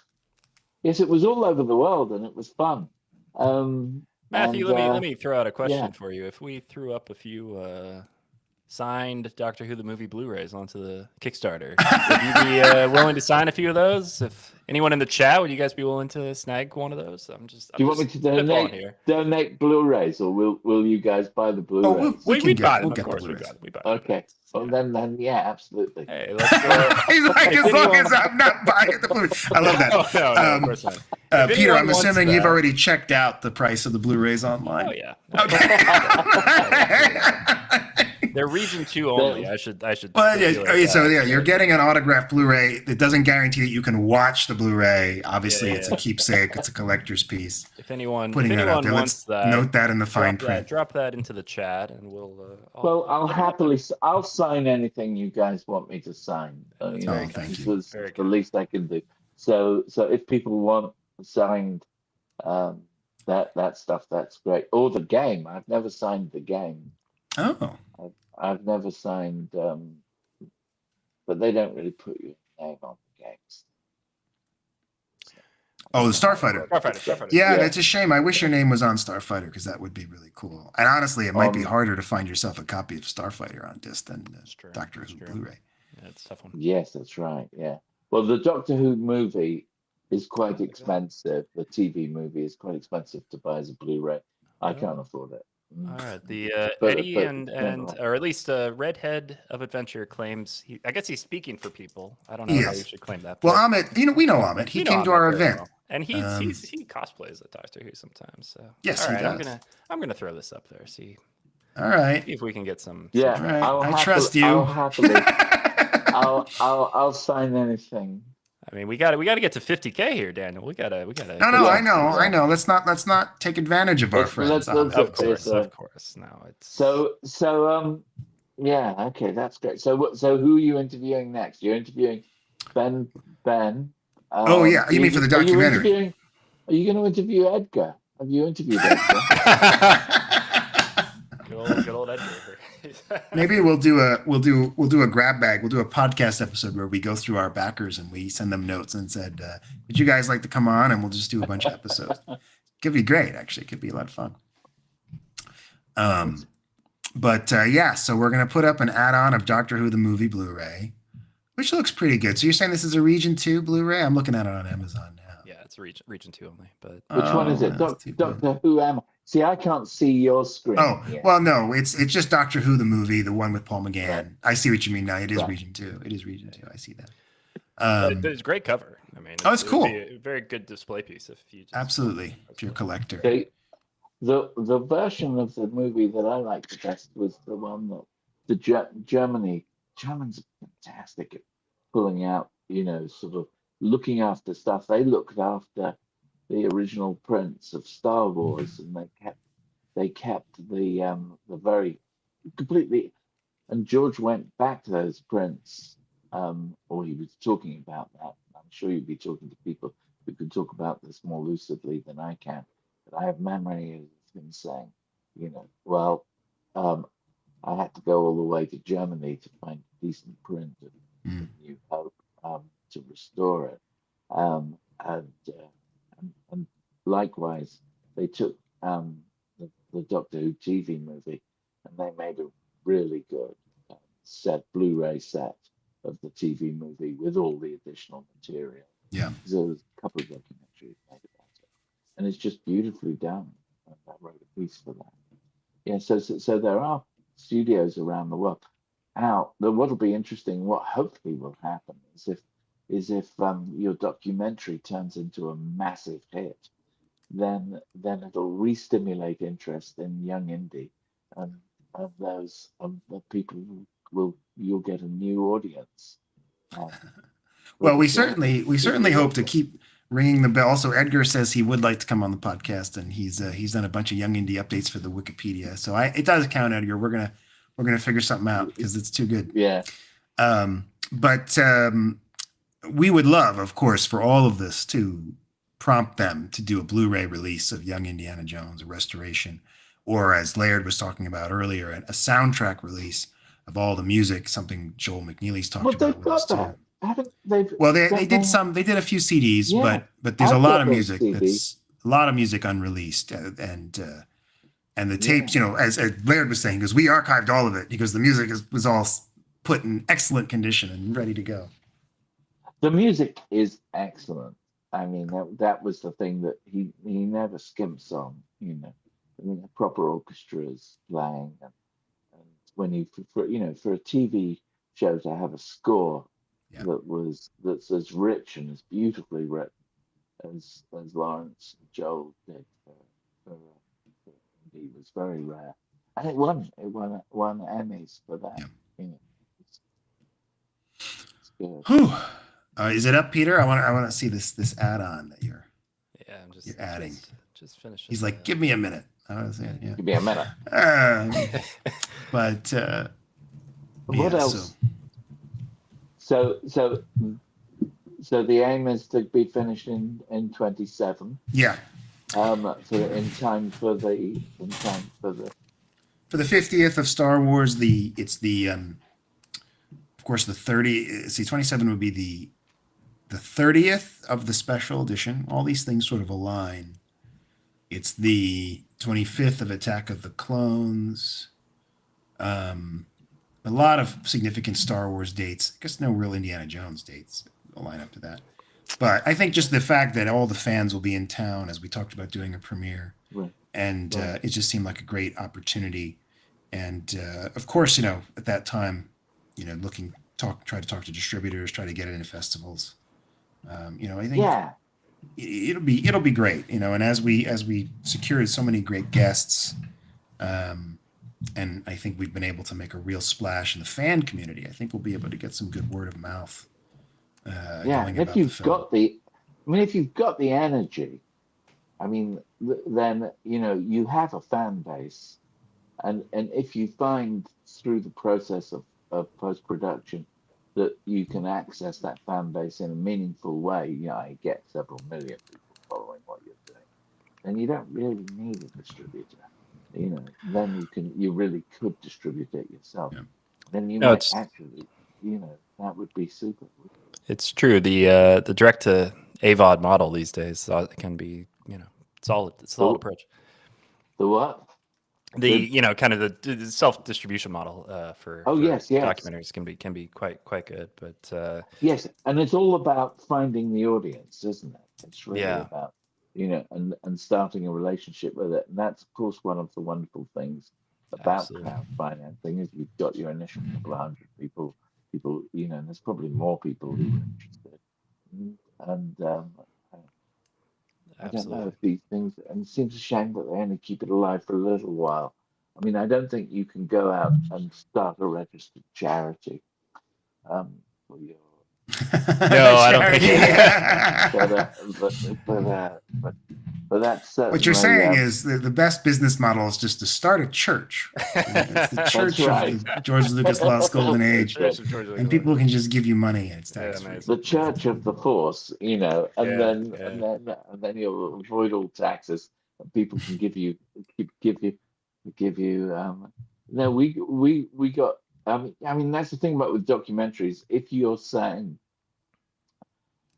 like we did with Doctor Who, Am I, that we were really making a film about not about the show. We were making a film about a community of fans that hadn't been filmed before. So in other words, we might as well have been in the Amazon. You know, we were looking at people who hadn't really been examined that much, including, you know, ourselves, and we were also exploring ideas about the way in which fandom works. And so therefore we were able to get ideas, and we were able to sort of make it a tax deduction for people to actually sort of invest in the film, which attracts. I mean, I don't think you can really do that with young indie though, because really what you're doing is you're doing a show that's you're doing a film that's really about the films. Yeah, it's not really about the audience. No, and the audience, we're trying to introduce these films in this time to an audience that doesn't know about them, right? And that's what's really interesting. Yes, that's great. Yes, the film departments, libraries, all of that jazz. They libraries are great. You get on Canopy. Yeah. Well, I will say the add-on is now up. All right, everybody. How long is this going on for? This is going on until 6 o'clock. We will be live until 6 o'clock. The thought 6-ish. was. Have you had a lot of people following you? Because I can't see from here. I can only see 3 of us. We have about 20 people on YouTube right now, and we've been about 20 to 24 people consistently all day. Right now, we have a couple people on Instagram. The YouTube, if you're watching, the YouTube experience is superior at the moment. But I can't. It's been great. I mean, you could, but it would be confusing. I wouldn't. Wouldn't try to do, because there's a delay. And you'd hear yourself. Oh, right. Okay. But do you have a bleeper button in case I swear? Nope. Nope. Do not. Can't stop you. But well, Matthew, we promised we'd keep you under an hour, and we're coming up here on an hour. But this is fine. Yeah, and you've got somebody else waiting in line. We have C. Andrew Nelson coming up here pretty soon. He was he was a visual effects artist, worked on some video games in the 90s, and very excited to chat with him.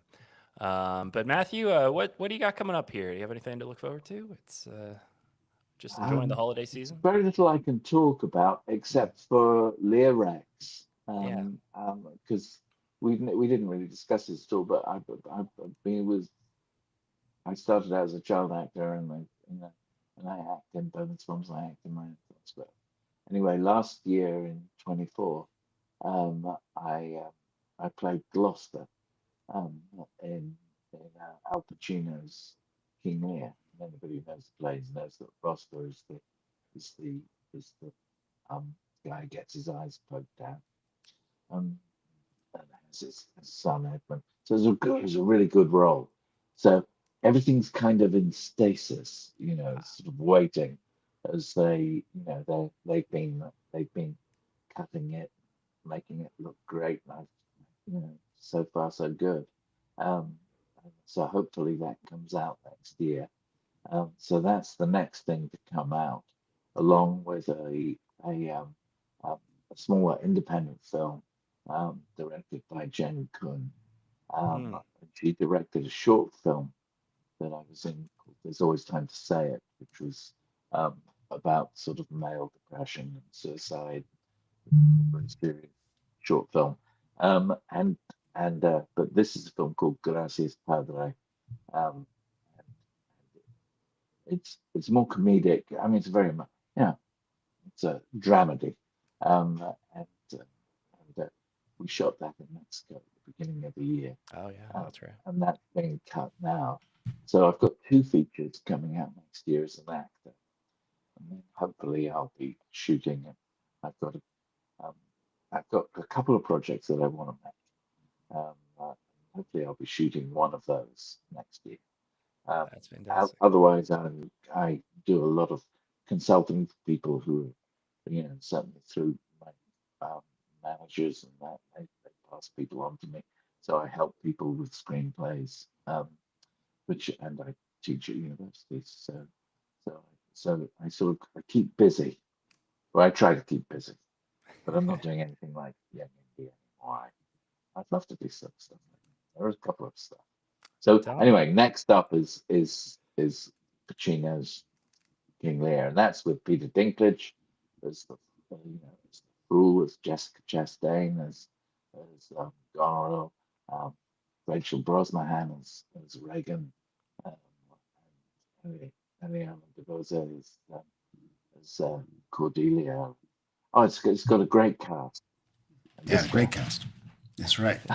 No, we're looking forward to it. We've been hearing a lot about it and excited to see it come out. Hopefully, see it in the theater. Absolutely. Yeah, it's very different. It's Bernard Rose, and I've worked with Bernard for years. I mean, this is the thing: is you two are a duo. And this is it's all about this. If you look at George's work, it all comes about from his film family. It's like Francis helping him, Stephen.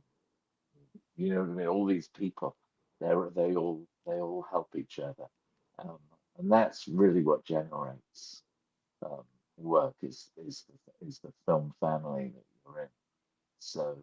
So wherever you're based, that, and it's much wherever you're based, collect the people together around you who you work with, and the work will keep on coming.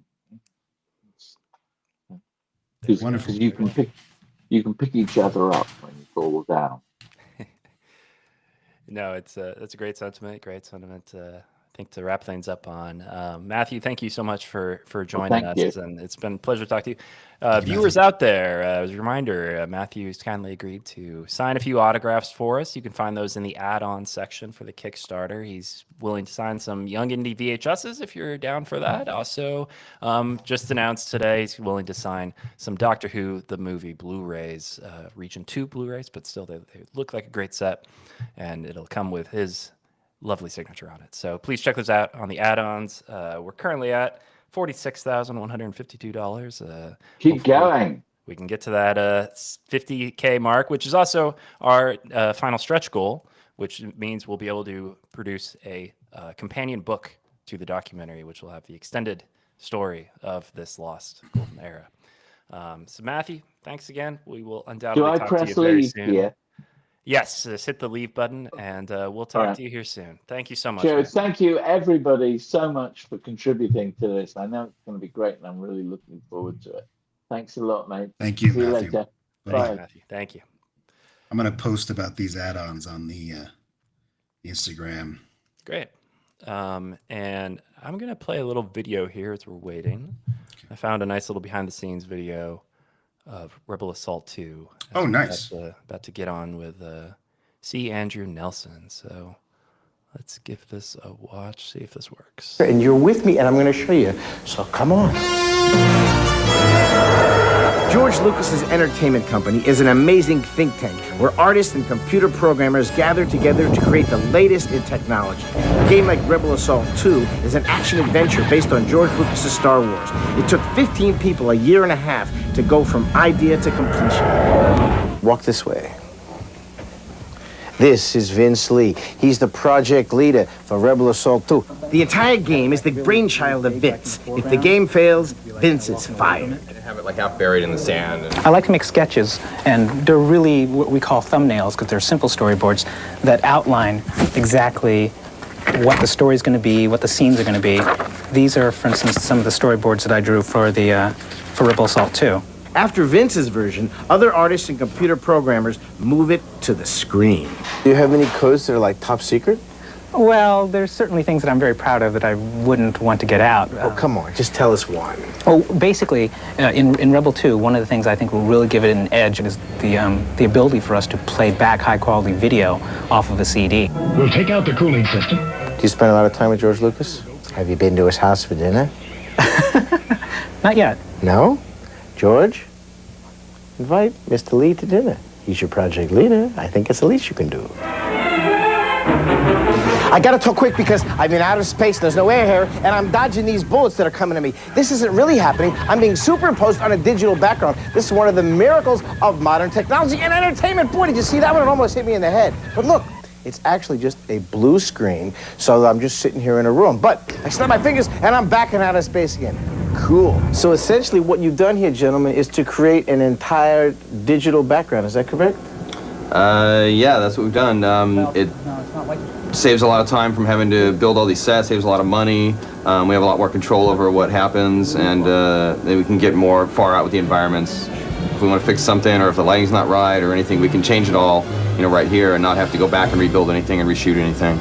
So they were able to add light to these characters, add a shadow here, add a little thing here, add a little thing here, and all on 96 megabytes of RAM, using some specially created software and some of it off the shelf. A lot of this stuff is not automated. We're making demands of the software that we use that, is not necessarily common. You could get it on your home computer if you had enough memory in there. Michael Land is a composer, and he is developing ways of creating cinematic-sounding scores. On the game called The Dig, you enter a labyrinth of rooms, and each one has its own sound. Mark has developed a computer map of the score to correspond to the rooms that the player enters. And one of the things that we've worked on is the ability to change the texture. Here we bring up a little bit of wind. And when you go into the ridge where the bad guy is, music gets a little bit more ominous, the wind picks up. And do you ever make a mistake? Lots of times. Do you ever keep them? All the time. Bootkins, are you showing anything unusual? Yes, Commander. My yellow hat is too tight. My eyes hurt. Let's head home. First, let's stop off at the helmet store. Do you mind? This thing's killing me.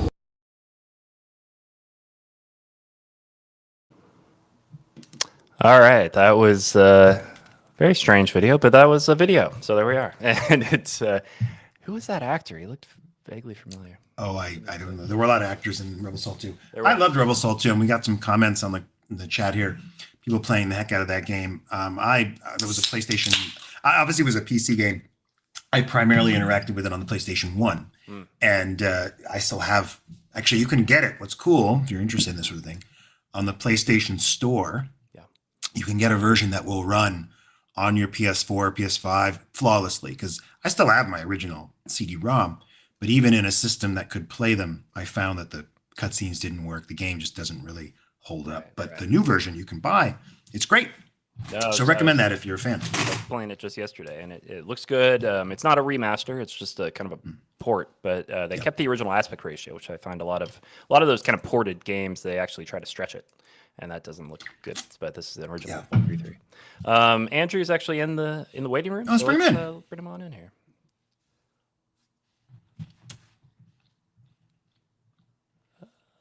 There we go. There we go. Hello, sir. Hi there. How are you doing? Greetings from the dark side. Greetings from the dark side. It's so nice to meet you. I love the posters. You got a Phantom Menace poster and a Galaxy Quest. Thank you. Yes. Yeah. It's a good poster. I don't know if my camera is reversed for you. It's reversed for me. Probably not. It's probably just showing you a mirror of yourself. Because it looks totally right to me. Okay. So yeah. For viewers out there, this is C. Andrew Nelson. He's a VFX artist and also was an actor on a lot of these video games, but also just as well as in the special edition, as well as for a lot of publicity stills throughout the time of the Star Wars prequels.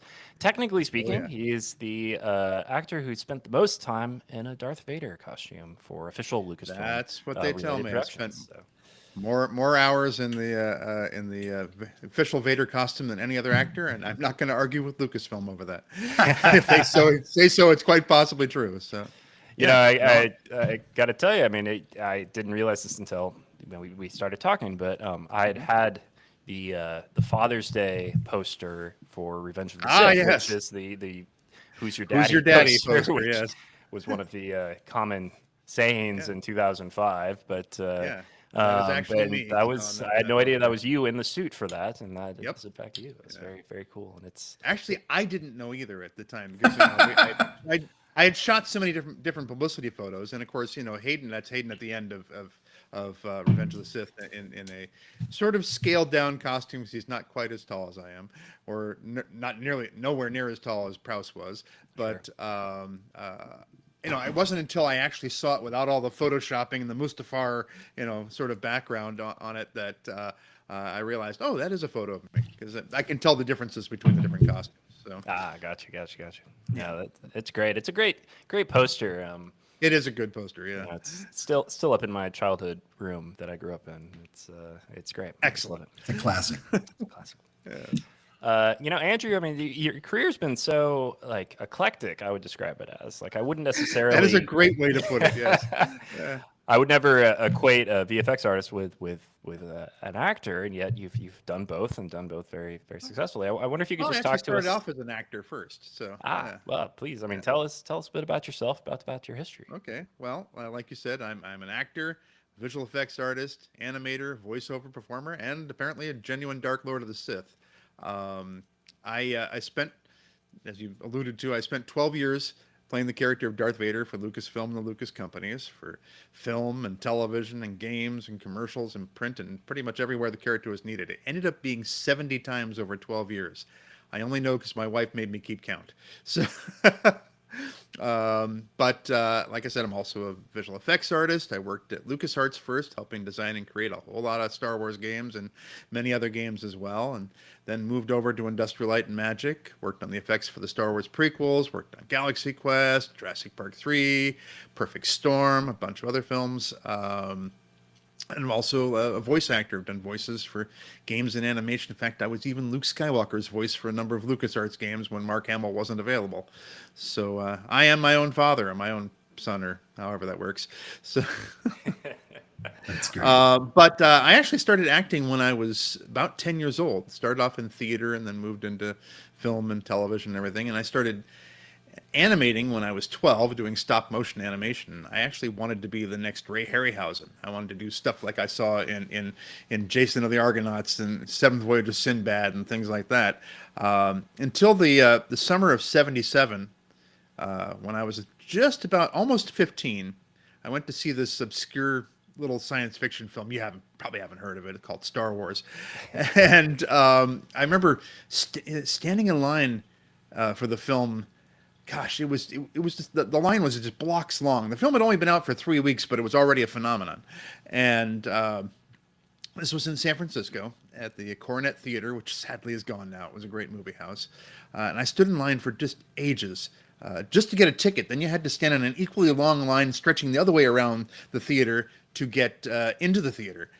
And I remember I think I got what was probably the best seat in the whole house. I don't know how that happened. I'm going to say divine intervention, but I remember just looking up at the screen and that opening shot with the Rebel blockade runner just flies right over your head, followed by that massive Star Destroyer. I just looked up and thought to myself, I want to do that for a living. But there was nowhere to go to learn how to do that for a living. All these guys that were doing that, John Dykstra and Dennis Muren and Richard Edlund and people like that, they were all making that stuff up as they went along. This was all brand new territory. So I remember I drove my father just crazy. I had him drive me all over, the San Francisco Bay Area to every, bookstore, every magazine stand, every comic book shop, every library, just so I could get, some publications with interviews with these guys, because, we didn't have the internet back then. And I just read things, just devoured everything I could find about that, and just effects in general, and animation and filmmaking, and experimented with my Super 8 film camera. Yes, film, folks, not video, film. And where every time you made an edit, you're actually cutting the film. So you had to make the edits count. But some of my experiments worked. Some of them were, promising, and some of them didn't work. But I learned from that, and then about 16 years later, I ended up working at LucasArts. So that was my foot in the door there. Now you must be very tall if you can do the It's part of the job. Yes, I'm. How tall are you? Wow. I'm 6'5". In the costume, I'm 7'1". But it's not the boots. Everybody thinks the boots only add about an inch. It's the helmet sticks way up high. And so yeah, so I'm 6'5". Dave Prowse was 6'7" when he played the role. Bob Anderson was about 6'4". But yeah, so I'm right in the range there. Otherwise, I wouldn't have gotten the job. I happen to be at the right place at the right time at the right height. So, well, and so you play him in the special edition. I'm trying to think of the shots that. So obviously, there's the shot in Empire where you walk across the bridge to the shuttle. The stuff that we shot for the special edition was peppered throughout all the films, but the sequence that's easiest to find me is that sequence where Vader leaves Cloud City and goes back to his shuttle that had never been in there before. So that's the easiest spot to find me. But we shot stuff for Where else? Yeah, tell us what other stuff. What other shows? It's hard to find. It's just a little peppered here and there and everything. So, but that's the main thing. That's the easiest spot to find me. But I was actually playing Vader for about 2 years before the special edition even happened. Started off with just as a live appearance as Vader. They were looking for somebody to play Vader for a special charity event for Big Brothers Big Sisters of America, so the kids could have their photo taken with Darth Vader. This is before the wonderful 501st Legion was around and all these great fans that have their screen accurate costumes. So they sent me up to Skywalker Ranch. To meet with Don Bees, who was actually a model builder at ILM, but he was also the archivist up at the ranch. And the archives is where they have everything, every prop, every costume, every miniature, everything you can think of from all the different Lucasfilm productions. So I went up there and tried not to geek out over everything that I was seeing, and I tried on the costume, and it fit. And we did that one event, and I thought, oh my gosh, that's a once-in-a-lifetime opportunity. That is never going to happen again. And I just thank God I had a chance to do it. But then they kept calling me back and calling me back. So I was playing Vader for about 2 years before the special edition happened, including for like the Dark Forces game at LucasArts and the Rebel Assault 2 game. But now I was going to have a chance to be part of my favorite film franchise, actually part of it. And I almost didn't get to do it.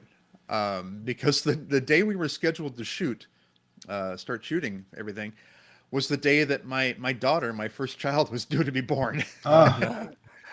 And so they're holding off, and Don keeps calling me up and goes, "So, baby born yet?" And I go, "No, not yet."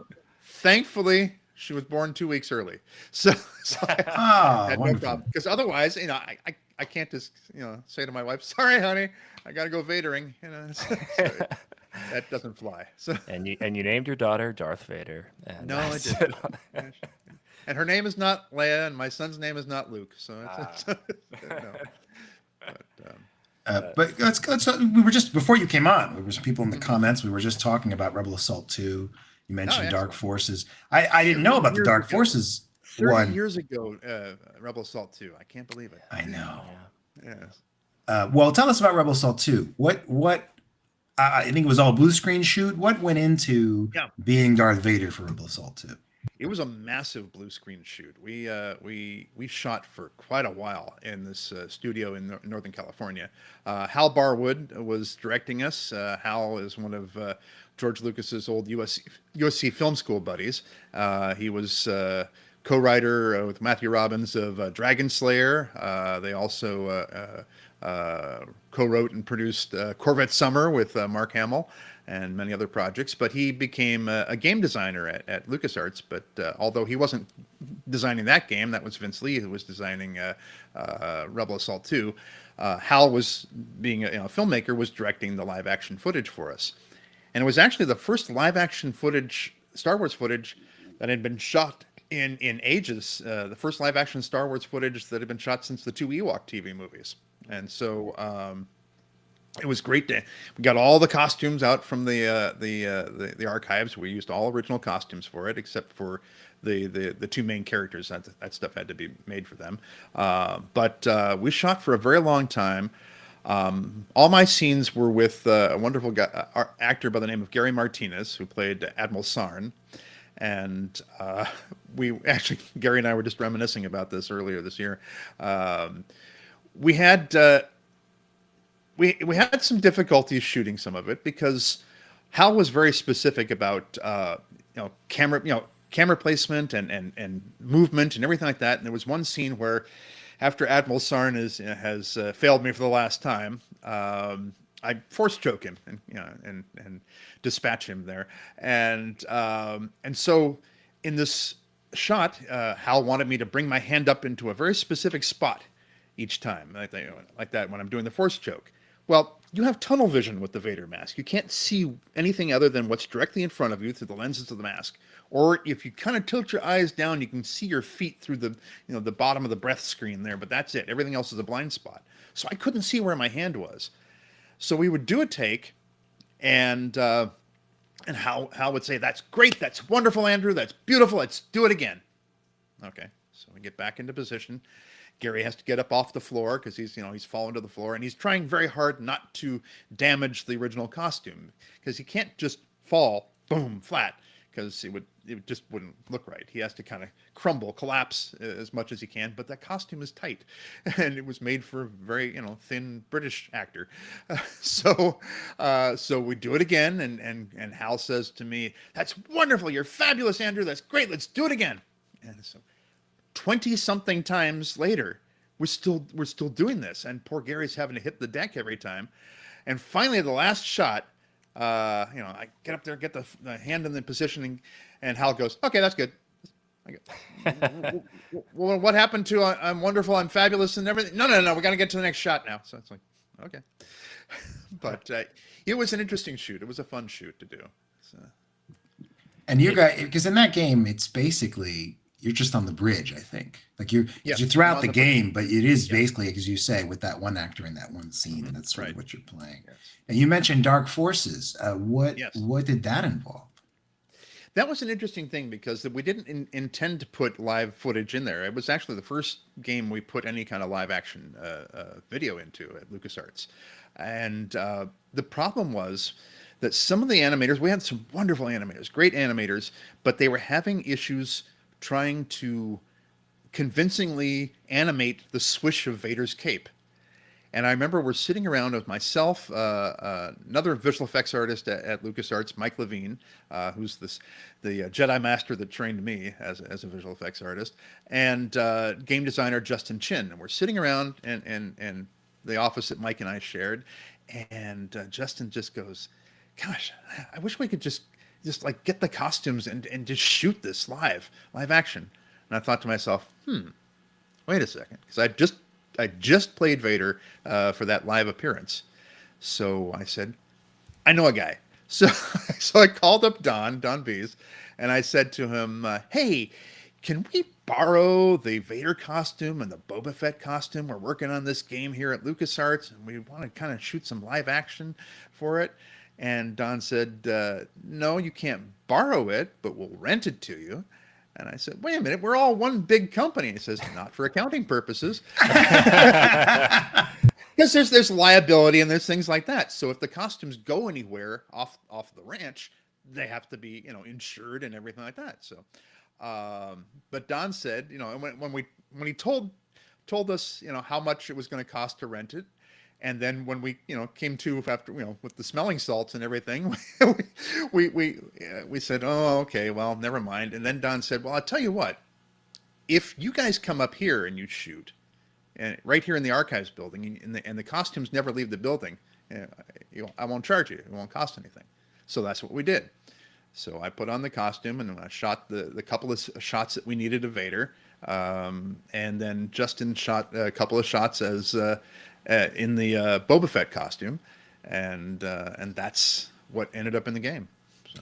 It's funny because I remember the Boba Fett shot because it's obviously has to be compressed down, so it could be like a high render CGI shot. You're not sure. And it wasn't. It was like, I mean, it was shot. We were using a high-8 camera, believe it or not, way back then, high-8 video camera, and a format that's gone the way of the dinosaur now. And the actual game resolution was somewhere like 320 by 200 or something. It was really small. Yeah, that's crazy. That's cool. That's a great story, though. I didn't know that. Mm-hmm. Yeah, there's tons of things. That was what was great about working at LucasArts at that time, and then also at ILM after that, was there was so much going on, so many new things we were trying, so many different projects, and I mean, there's 1,000 stories, just of working in that time. And that's why I love the fact that you guys are doing this film and making this documentary, because all this stuff needs to be documented. This time period needs to be documented. And I love the fact that you have this passion for it, and it's not just, hey, we're going to make a cool movie about George Lucas. It's about, this is an important time. This is an important, time of entertainment history, and people need to remember this. And it's going to be a wonderful resource and asset, not just for the fans, but also for the people who want to follow in these footsteps and do this type of thing. That's really our idea. I mean, it's so remarkable to look back on and see just how much you guys, at the company in general, we're pushing, and just really trying to be innovative at a time when there were so many just leaps and bounds happening, in terms of what could be done. And I think, both Daniel and I were kind of still growing up at that period of time, but it just felt like every year it was like some new gift was just around the corner. It was like waiting for the new Christmas present of what's this new technological leap that's about to happen, and what's the new game console that's going to change everything. And it just felt so incredible to live through. And and now I don't mean to take away from people that are currently coming up. It's there's still obviously great work being done, but it just felt like at that time there was just things were just boiling, things were just cooking. It's not as revolutionary. You young whippersnappers these days, you don't understand what it was like back then. We had to render uphill both ways, and we were thankful. Oh my God.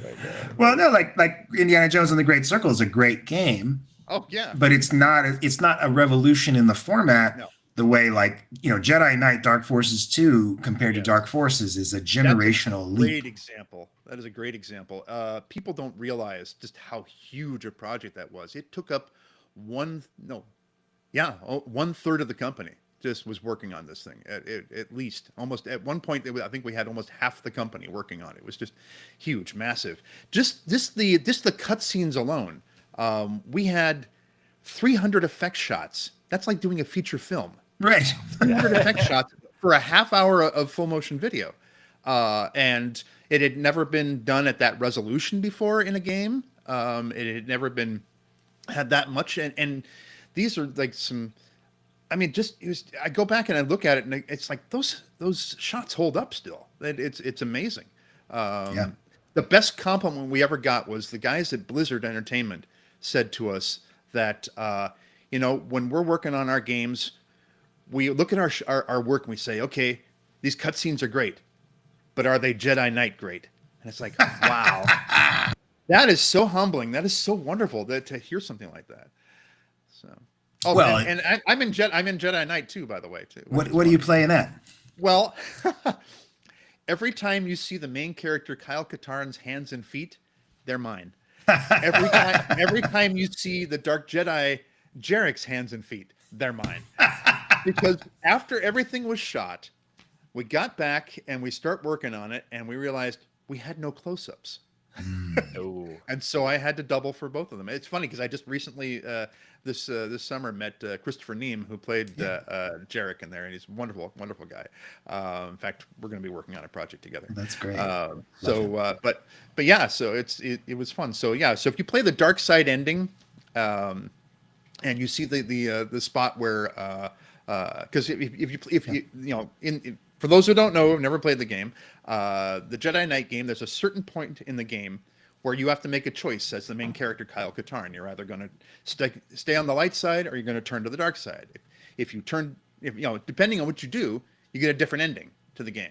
You get different force powers, you get different things, but you get a different ending. There's a dark side ending where, spoilers, Kyle essentially becomes the Emperor. He takes the Emperor's place. He ascends the throne.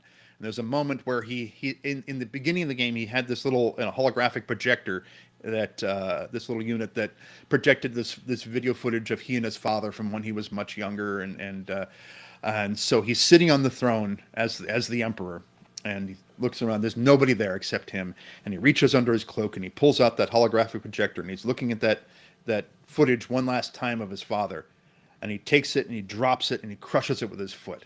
and it's like the last ounce of his humanity is gone. And it's like he's fully dark side now.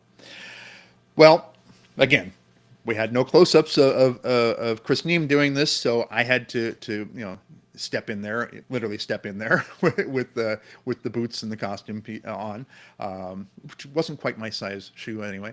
It was a little tight. Don Bees and his wife Anna had made all the costumes and props for that shoot. Wow. And so Don had made 3 of these crushable little holographic projectors. They were weighted, and so they would fall and they would thud. They wouldn't bounce or anything like that. So I had 3 tries to get it right. I got it right on the 3rd try. Yes. So, but that was that was a great ending, and that was a really. I mean, the visuals kind of evoke some of the prequel stuff later, but the shuttle comes in, and it's so cool. Yeah, we all worked very hard to try to get those shots to look as cinematic and as possible, to get it to look like the movies. And it was also the first time that lightsabers had been done as a digital effect. It had always been done as an optical effect prior to that, and so we had to develop. Well, how are we going to do this digitally? One of the things that because in the original films, it was done as, like I said, as an optical effect. The lightsaber on set has a white rod that sticks out of it, made out of high impact plastic, so it has a little bit of give to it. So it's the length of what the beam of light coming out of the lightsaber would be, so that you had something you can actually fight with. And there had to be something that had a little bit of give, because if it was something solid, when they clashed the sabers together, you'd feel that all up your arm. It would hurt. So then what happened is they would take that footage, they would put it onto an animation stand, they would project it down onto animation paper, standard, classic 3-hole animation paper like Disney and Warner Brothers used to use for their cartoons, and an artist would trace the outline of that blade every single frame to get that area isolated, and then ink that onto animation cells, and that would be photographed. And then you'd make a negative of that, and that's how you had your matte. That's how you created the matte, to isolate that area so that you could add the glow and you could add the color and everything like that.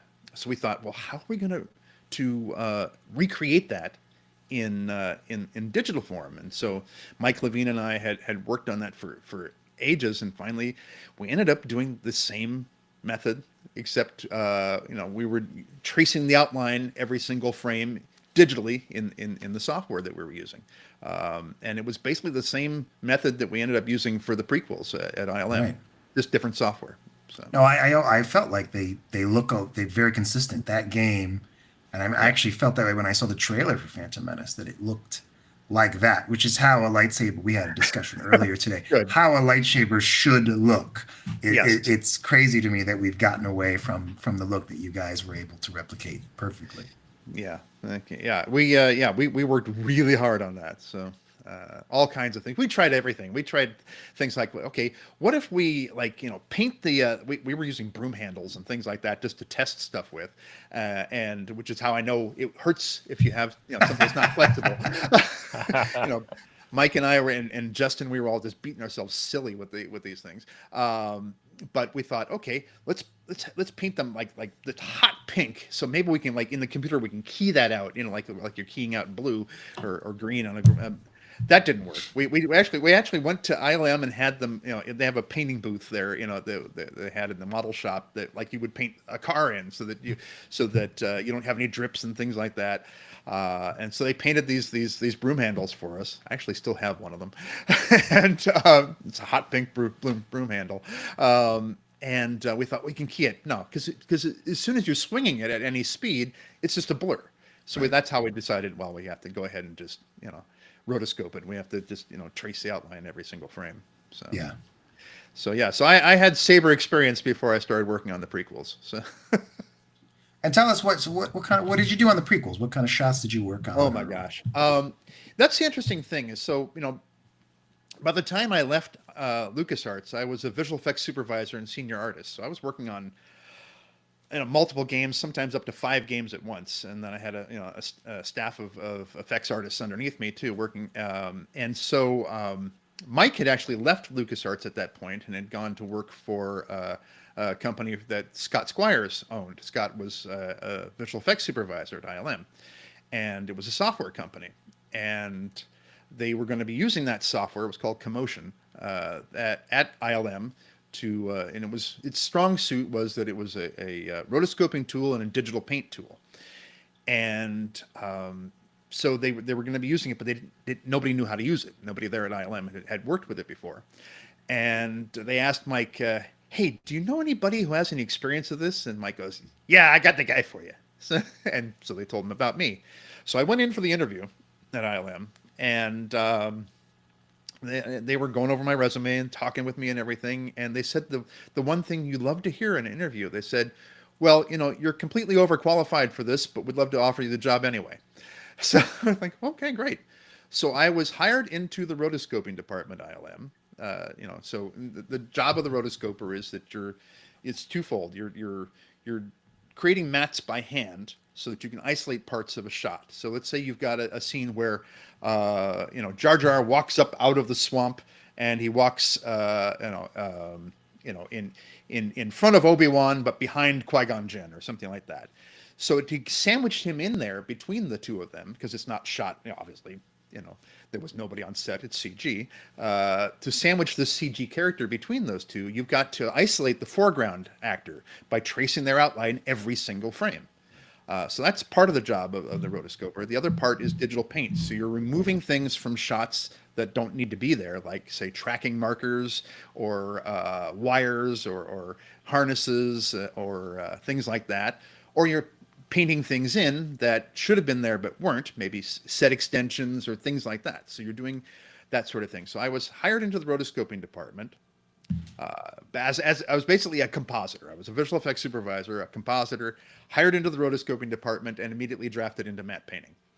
So I had never done a matte painting before in my entire life. I don't know how I ended up doing matte painting, but by the end of my first week at ILM, I'm presenting my very first matte painting, which was for the ground battle on Naboo in Phantom Menace. I'm standing at Dennis Muren's desk and presenting it to him, and he's reviewing my first matte painting. And I'm standing there, and he's looking at it, and he's looking at his monitor, and I'm standing there thinking, "Oh my gosh, I used to cut photos of you out of Starlog magazine and put them on my wall."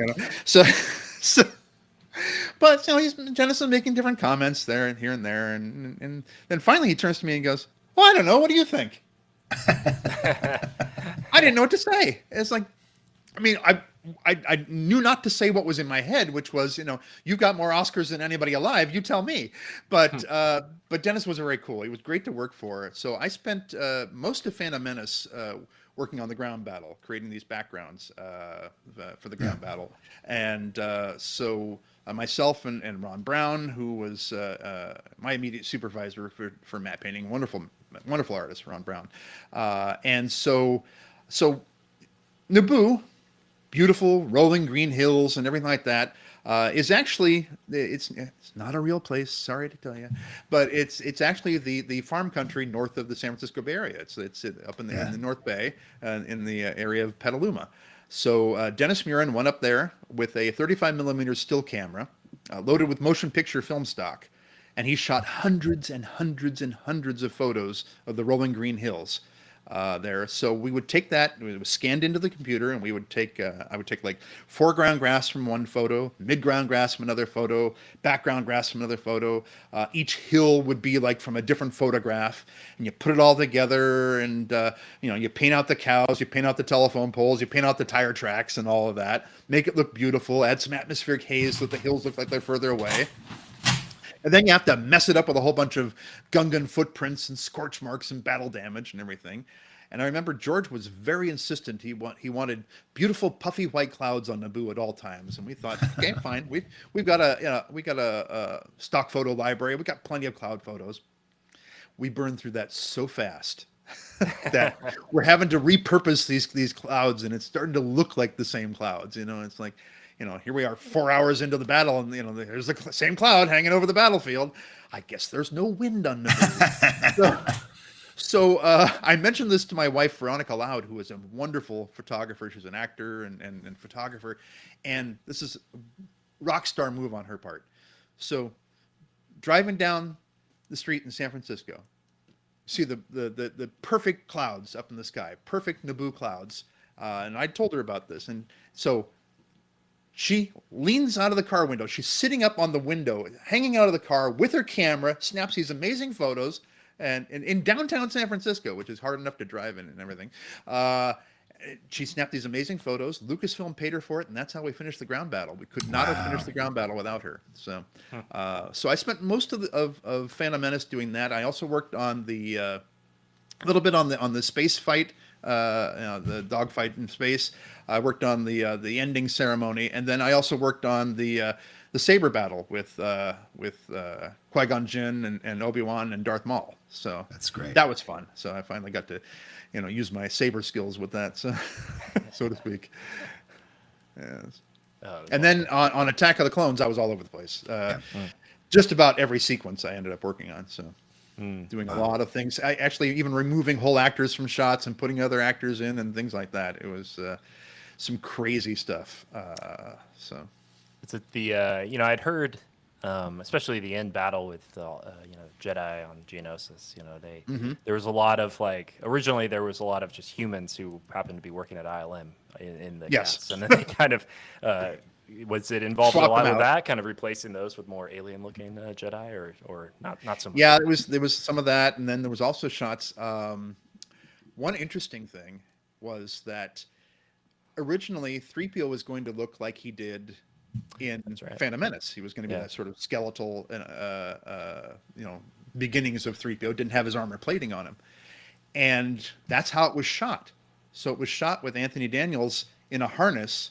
The harness that they used for the first film, and there were 17 of these shots that all featured the puppet 3PO, and with Anthony in this costume, and we're out in the Tunisian desert in a sand-colored costume, I guess to try to blend in or whatever, and we had to go in and remove him from the shot and just leave the puppet there. Put in what would have been, there behind him or in his place. So most of the shots were basically, from the angle of you have the camera looking at the 3PO puppet and Anthony behind the puppet. So the guy who was the sequence lead on this was overseeing just these 17 shots.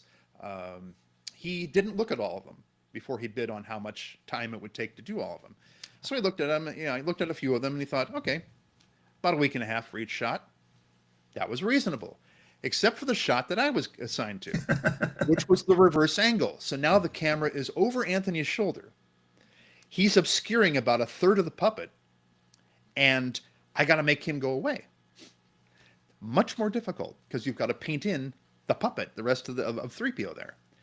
And of course, there's no reference. There's no shots. We had some high res stills of the 3PO puppet on its own, but there weren't from the same angle. Right.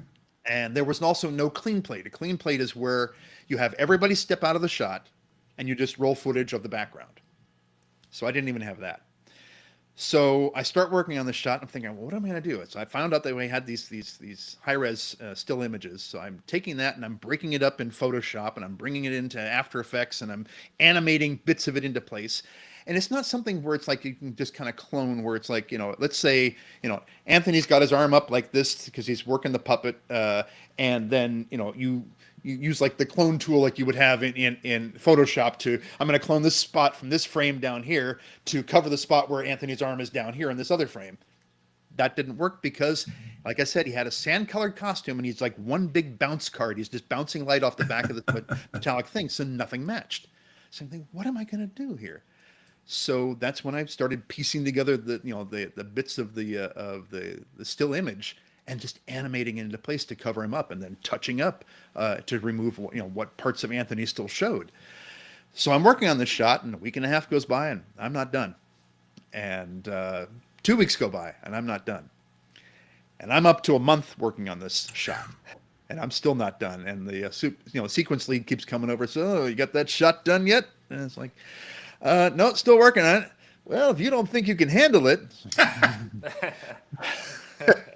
So finally, I get up to this point, and I talked to one of my coworkers there in the rotoscoping department, who had been there much longer than I had. And I said, "Hey, Jerry, can you come take a look at this shot?" And he comes over to my monitor, and his first words out of his mouth were, "Oh my God." And I said, "So, Jerry, how long would it take you to do a shot like this?" He goes, "I couldn't do that in less than 2 months." Wow. I said, "Okay."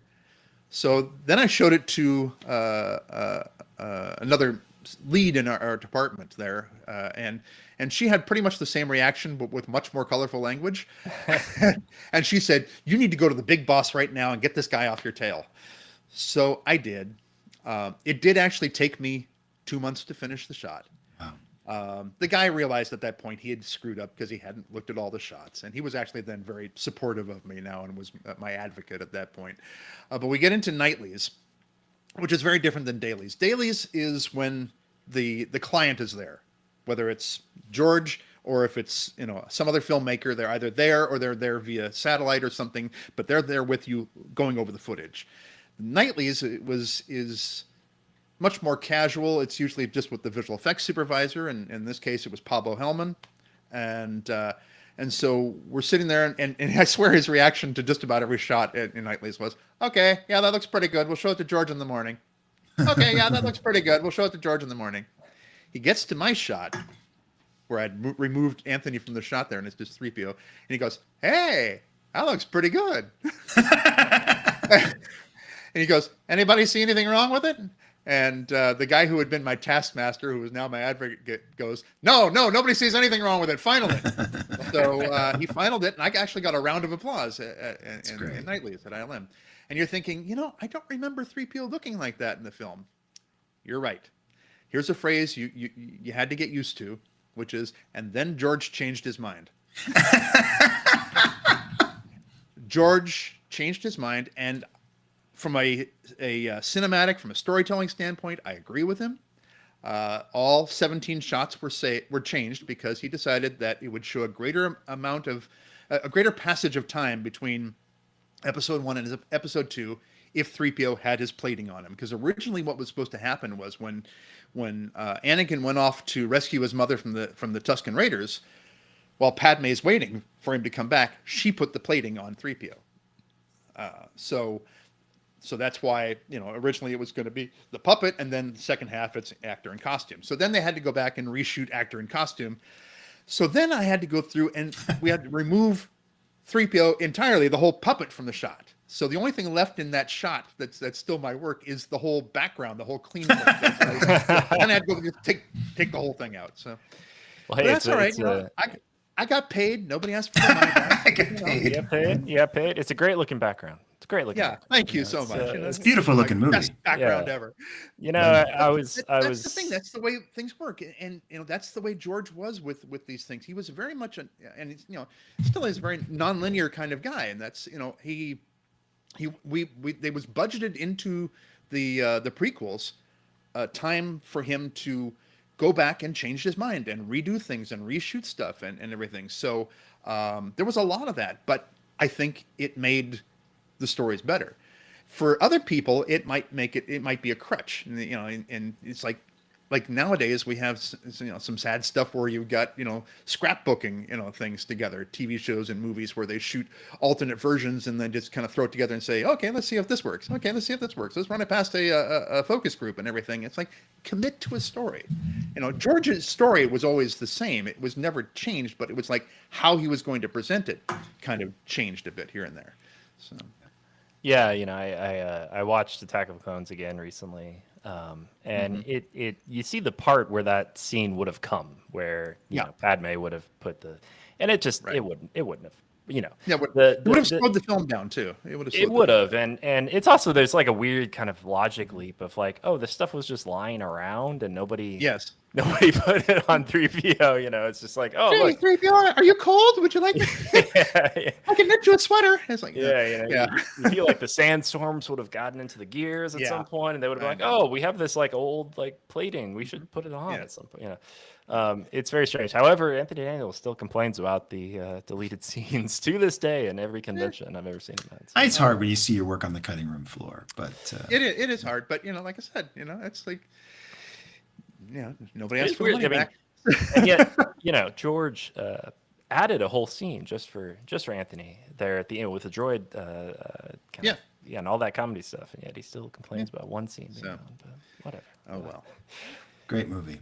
It's a great movie. It is. It's my favorite of the prequels. It really is. It's a lot of fun. It's a really fun one. Great action, sustained suspense. It's really good. Yeah.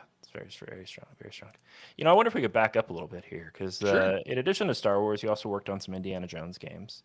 I did. And I wonder what recollections do you have of those? Where it's, you know, we started off here as an Indiana Jones podcast, so we should probably talk about that. Right. Oh, absolutely. And I love Indiana Jones. Actually, the thing that I geeked out the most about when I first went up to Skywalker Ranch, it was like right after I got hired in early 93, and I went up to the ranch for lunch for the first time. My boss at LucasArts had taken me and the other new hire up to the ranch for lunch. And the thing that really, like, I went, oh my gosh, was walking through the main house and seeing in a display the idol from the beginning of the, you know, throw me the idol, I'll throw you the whip, you know, and plus the whip was there. And it's like, that's so cool. So I love Indiana Jones. When I first started working in the art department, I had no computer at first. My first week, I had no computer, so I'm just sitting at a desk, and Mike Levine throws me a manual and says, "Here, read this. You're going to be using this software. Read this." So, all right, I'm reading the manual. But when I finally got some software to play with, I got a computer and I got some footage to work with to test things out. It was some test footage that they had done for an Indiana Jones game. And there was their first attempt to actually put live action footage into something. And again, Hal had directed this. Hal Barwood had directed it. And they brought in an actor to play Indy, and they brought in some of the people and shot it on blue screen. And it was okay. It wasn't really that successful, the footage, but it was something that was interesting and something to look at. I don't even remember what the name of the game was going to be. The game got canceled and never got made. Do you recall, it meant to be like the movie Indy, or was this young Indy? Was this an MBK? It was supposed to be the movie Indy. It was supposed to be the movie Indy, yeah. So it wasn't a young Indy thing. But I did the last project that I worked on at LucasArts before I went to ILM was Indiana Jones and the Infernal Machine. And it was interesting because I was doing tiling cycling animations, 16 pixels by 16 pixels, tiny little things. So I'm doing lava textures, I'm doing water, I'm doing things like that, and it has to tile on all sides so that it matches up, and the animation has to cycle over, and it has to look, you know, to where it's not so repetitive that you just go, oh, that's just a repetitive, you know, thing like that. So that was kind of mind numbing, just, you know, and then to go from that to doing, you know, full 4K matte paintings at ILM, it's like, I can breathe. But the fun part for me was sitting and working with Hal, because I ended up editing together a good portion of the trailers, the game trailers that we did for the marketing department at ILM, in addition to all my other stuff that I was doing at ILM. So I remember sitting down with Hal, and he had never used any kind of nonlinear editing thing. We were using a Media 100 system at the time. And he was like a kid in a candy store. Oh, you mean I can quickly change this? I can do that? And it's like, oh, that's great. And it's like, but we were putting together the trailer for Infernal Machine at that point. So it was fun to do that. It was fun. I also remember at one point, this probably would have been for the earlier game, or no, it was probably another game that another indie. There were several indie games that never quite made it all the way through to release. But I remember the animators had gotten, they had borrowed a whip, one of the actual whips, Indiana Jones whips, from the Skywalker Ranch archives, and had brought it down to LucasArts. And I'm sitting at my desk, and out the window I'm hearing, snap, ow, snap, ow. It's like these guys were beating themselves like to death with this thing, injuring themselves. The only person who actually was able to swing the whip around and actually make it work right was Steve Purcell, the creator of Sam and Max from Sam and Max Hit the Road. Steve was the only one who could do it. Everybody else was just injuring themselves horribly. That's funny. That's funny. Well, were any of these, as a bit of context, we started this project out as a Young Indiana Jones podcast. Right. Were any of these canceled games specifically for Young Indiana Jones, or I think one of them was. I mean, there was a game that was made and released, if I remember correctly, but there was a young indie game that was canceled at one point. Yes, I think they had taken the game that was going to be the older indie, changed it into a young indie, and then it got canceled anyway. But yeah, the Young Indie series is an amazing series too. The fact that you were able to do all that, and you got to give a lot of credit to Rick McCallum for making that thing possible. That was why he was brought in to produce the prequels, because he could get things done, on time, ahead of schedule, under budget, which is phenomenal. I mean, there's no reason that the indie show, the Young Indie Chronicles, should have been made for that small budget in that time frame, but he did it, and it looks fantastic. It still looks good. It looks like it was much more expensive than it was, but yeah, it was a cool project. Absolutely, I would have loved to have worked on that. That would have been good. Yeah. It's one of those shows that, and I think a lot of these projects that you're talking about, Lucasfilm in general, the era, it's like it looks bigger than it costs. Yes. Whereas today, so much is it costs more than it looks. Costs more than it looks. Yeah, that's so true. I've said for years I would love to take a couple of filmmakers, just a panel of filmmakers, set them down and say, okay. At the time I first said that, I said like $100,000, and I guess we have to adjust for inflation. I think it would be $1 million. Okay, you have $1 million, make a feature film. That's it. You get nothing more, and that includes your marketing budget. And I think there are some people who could do it. I think some people. I think there are several that still around that could do it. Well, I've always thought that it would be. I mean, no one would go for this, but I always thought it would be a interesting reality TV show. And I know there was like a Project Green Book. Yeah, Project Greenlight. Yeah. I know there was that for a while, but that was always like a pitch kind of show. Like I feel like there's something to be done about here's $1 million, 5 filmmakers, and then the documentary crew that kind of follow you around, and you see, kind of the ins and outs and the real drama of making movies. But it's like that's your show, because I do think that with $1 million, people can do a lot these days, but there's this weird kind of feeling that the only way to make a movie is to have $500 million. Yeah, and there are filmmakers out there with a cell phone that go out and shoot a feature film, and it looks good, and it's way less than $1 million. Absolutely, and absolutely. But the wonderful thing about that time period, though, at Lucasfilm and all the Lucas companies, is that there was such a focus on story and characters. I mean, that's what's great about the Young Indiana Jones Chronicles, is you have these wonderful character-driven stories, and it's something that's kind of missing now. It's like everything is kind of a commodity now, rather than a story and with characters and that you care about. And that makes me sad. So I think that's another wonderful reason why this documentary needs to be made, and why everybody out there who's watching this needs to back this thing. Absolutely. It is your destiny. Lord Vader has spoken. Yeah. It's worth reminding. And I've been my connection with Lucasfilm goes back even further than that. The first film that I ever acted in was Howard the Duck.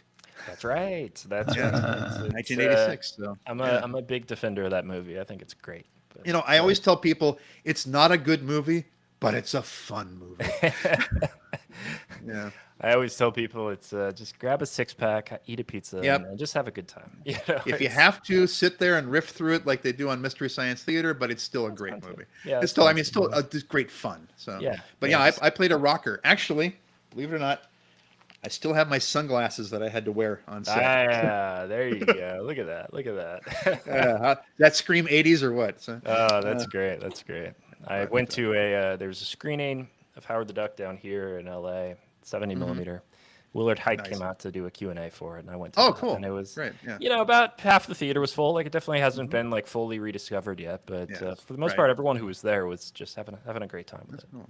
Well, George was actually involved. A lot of people think, well, he just put up the money, and he was there on set when I was there. So absolutely, that was my first brush with George. I've heard it was a complicated shoot, maybe is the way to say it. But there was some complicated moments to it. Yes.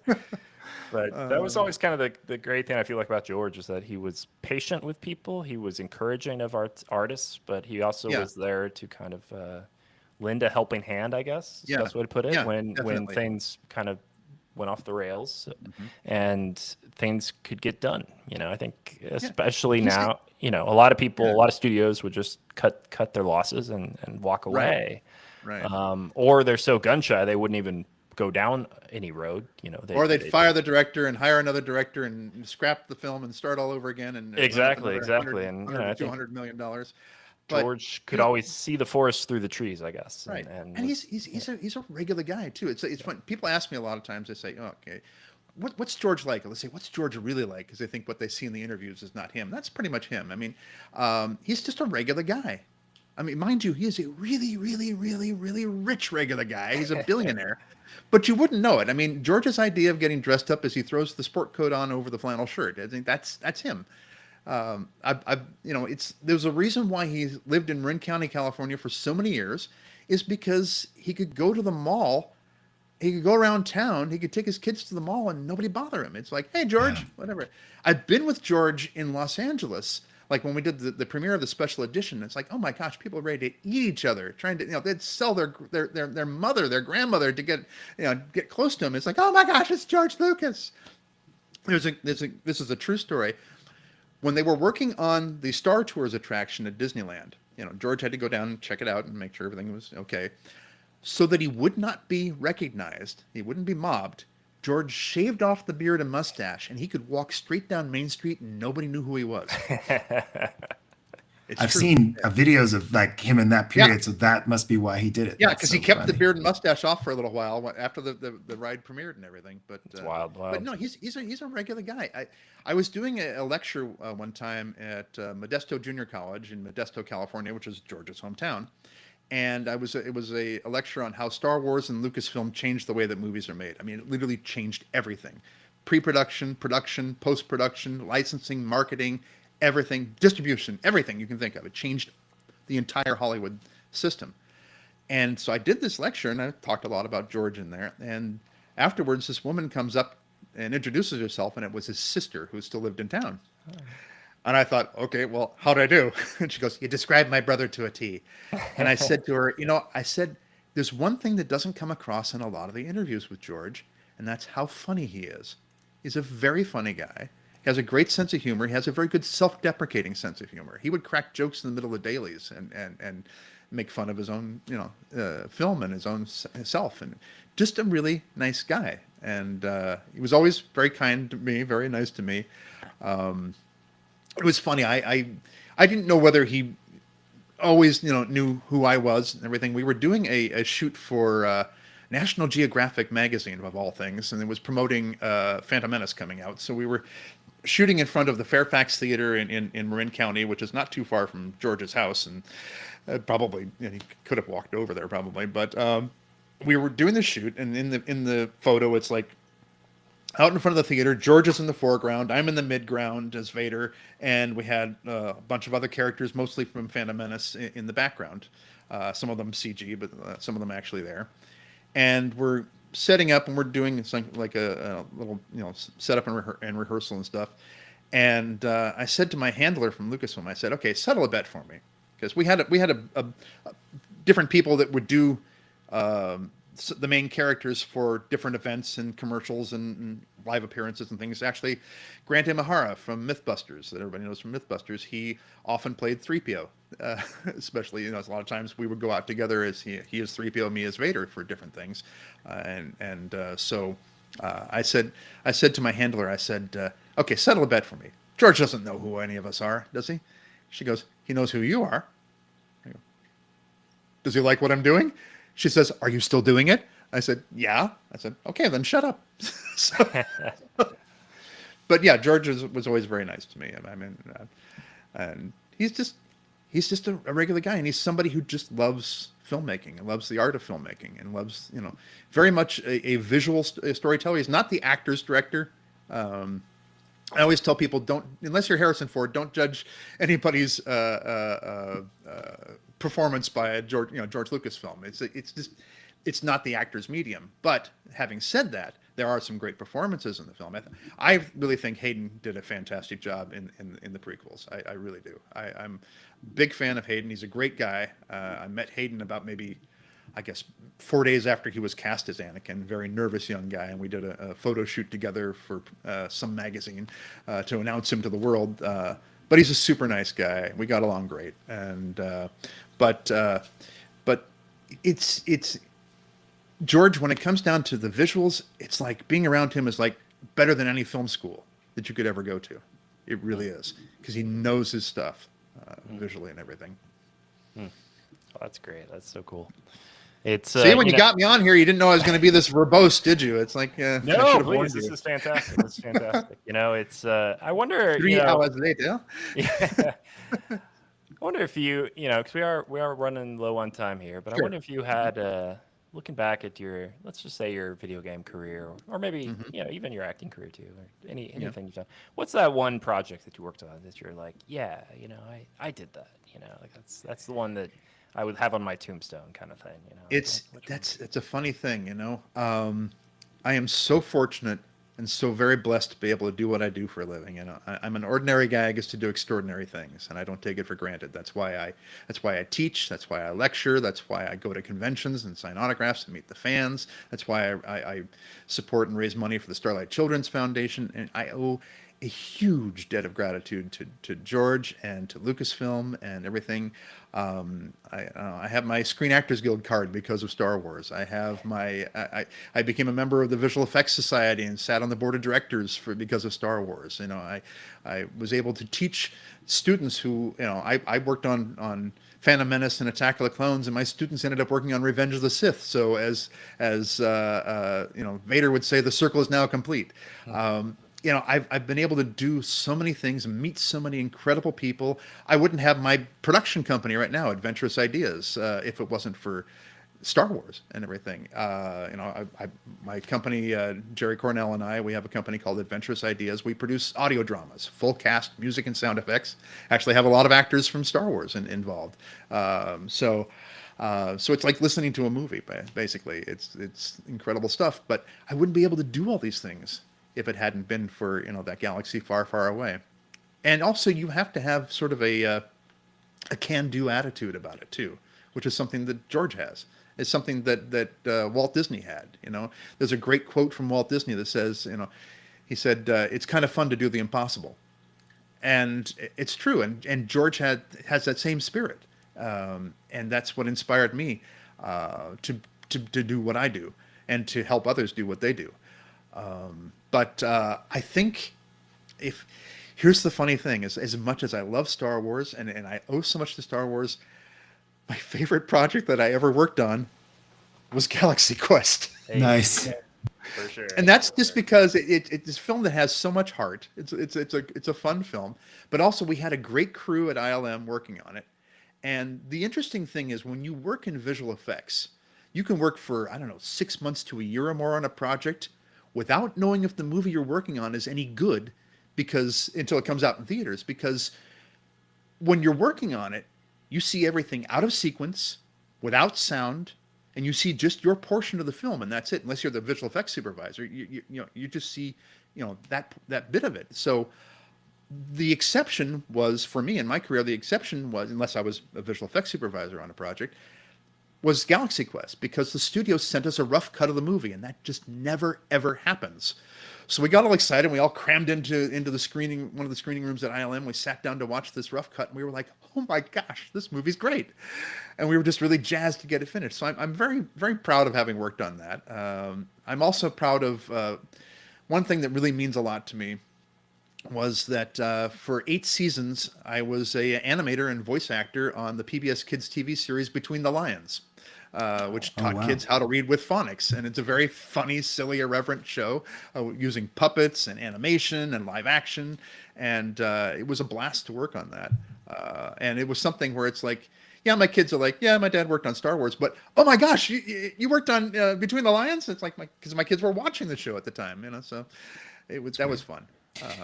But you know, there's these moments that happen because of Star Wars, and people say, well, what was your favorite shot that you worked on? What was your favorite scene that you were in, and things like that. A lot of the stuff that meant the most are the things that happened behind the camera, behind the scenes, you know, and even now, you know, as I go to conventions and I meet people and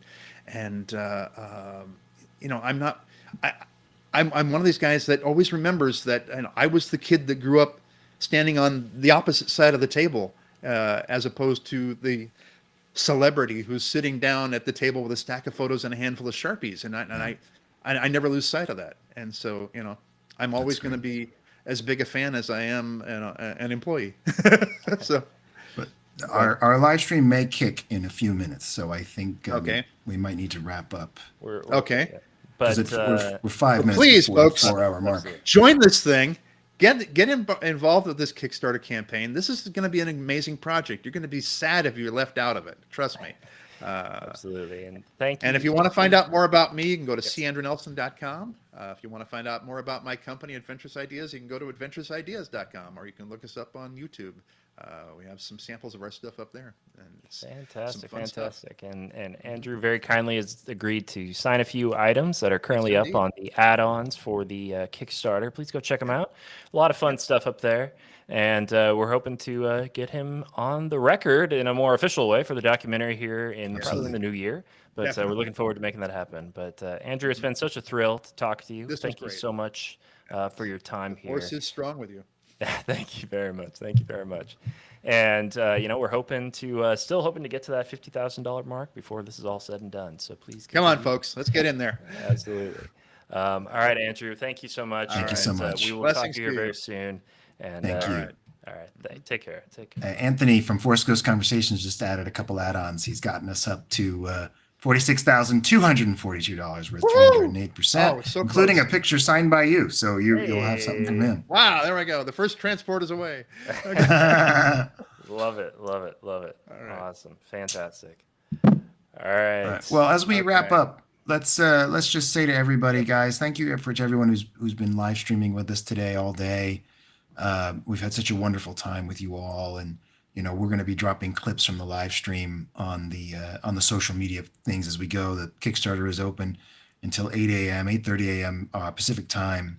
There's still time. Please, so again, send the link to your friends. Let people know. Let them know about the add-ons. That there's still time. And I think, again, thank you guys for everything, for all the support, for getting us to this day. It's been wonderful. Yeah, truly a experience to remember for a very long time to come. And it's only really just getting started. So you can please be with us on this journey here, contribute to the Kickstarter. We'll be posting regularly over the next 14 hours as we get down closer to the final moments. But, you know, just thank you all again so much. And yeah, I guess this will be the end of the live stream. We made it, Daniel. Okay. We made it. All right. Well, guys, until next time, keep on adventuring.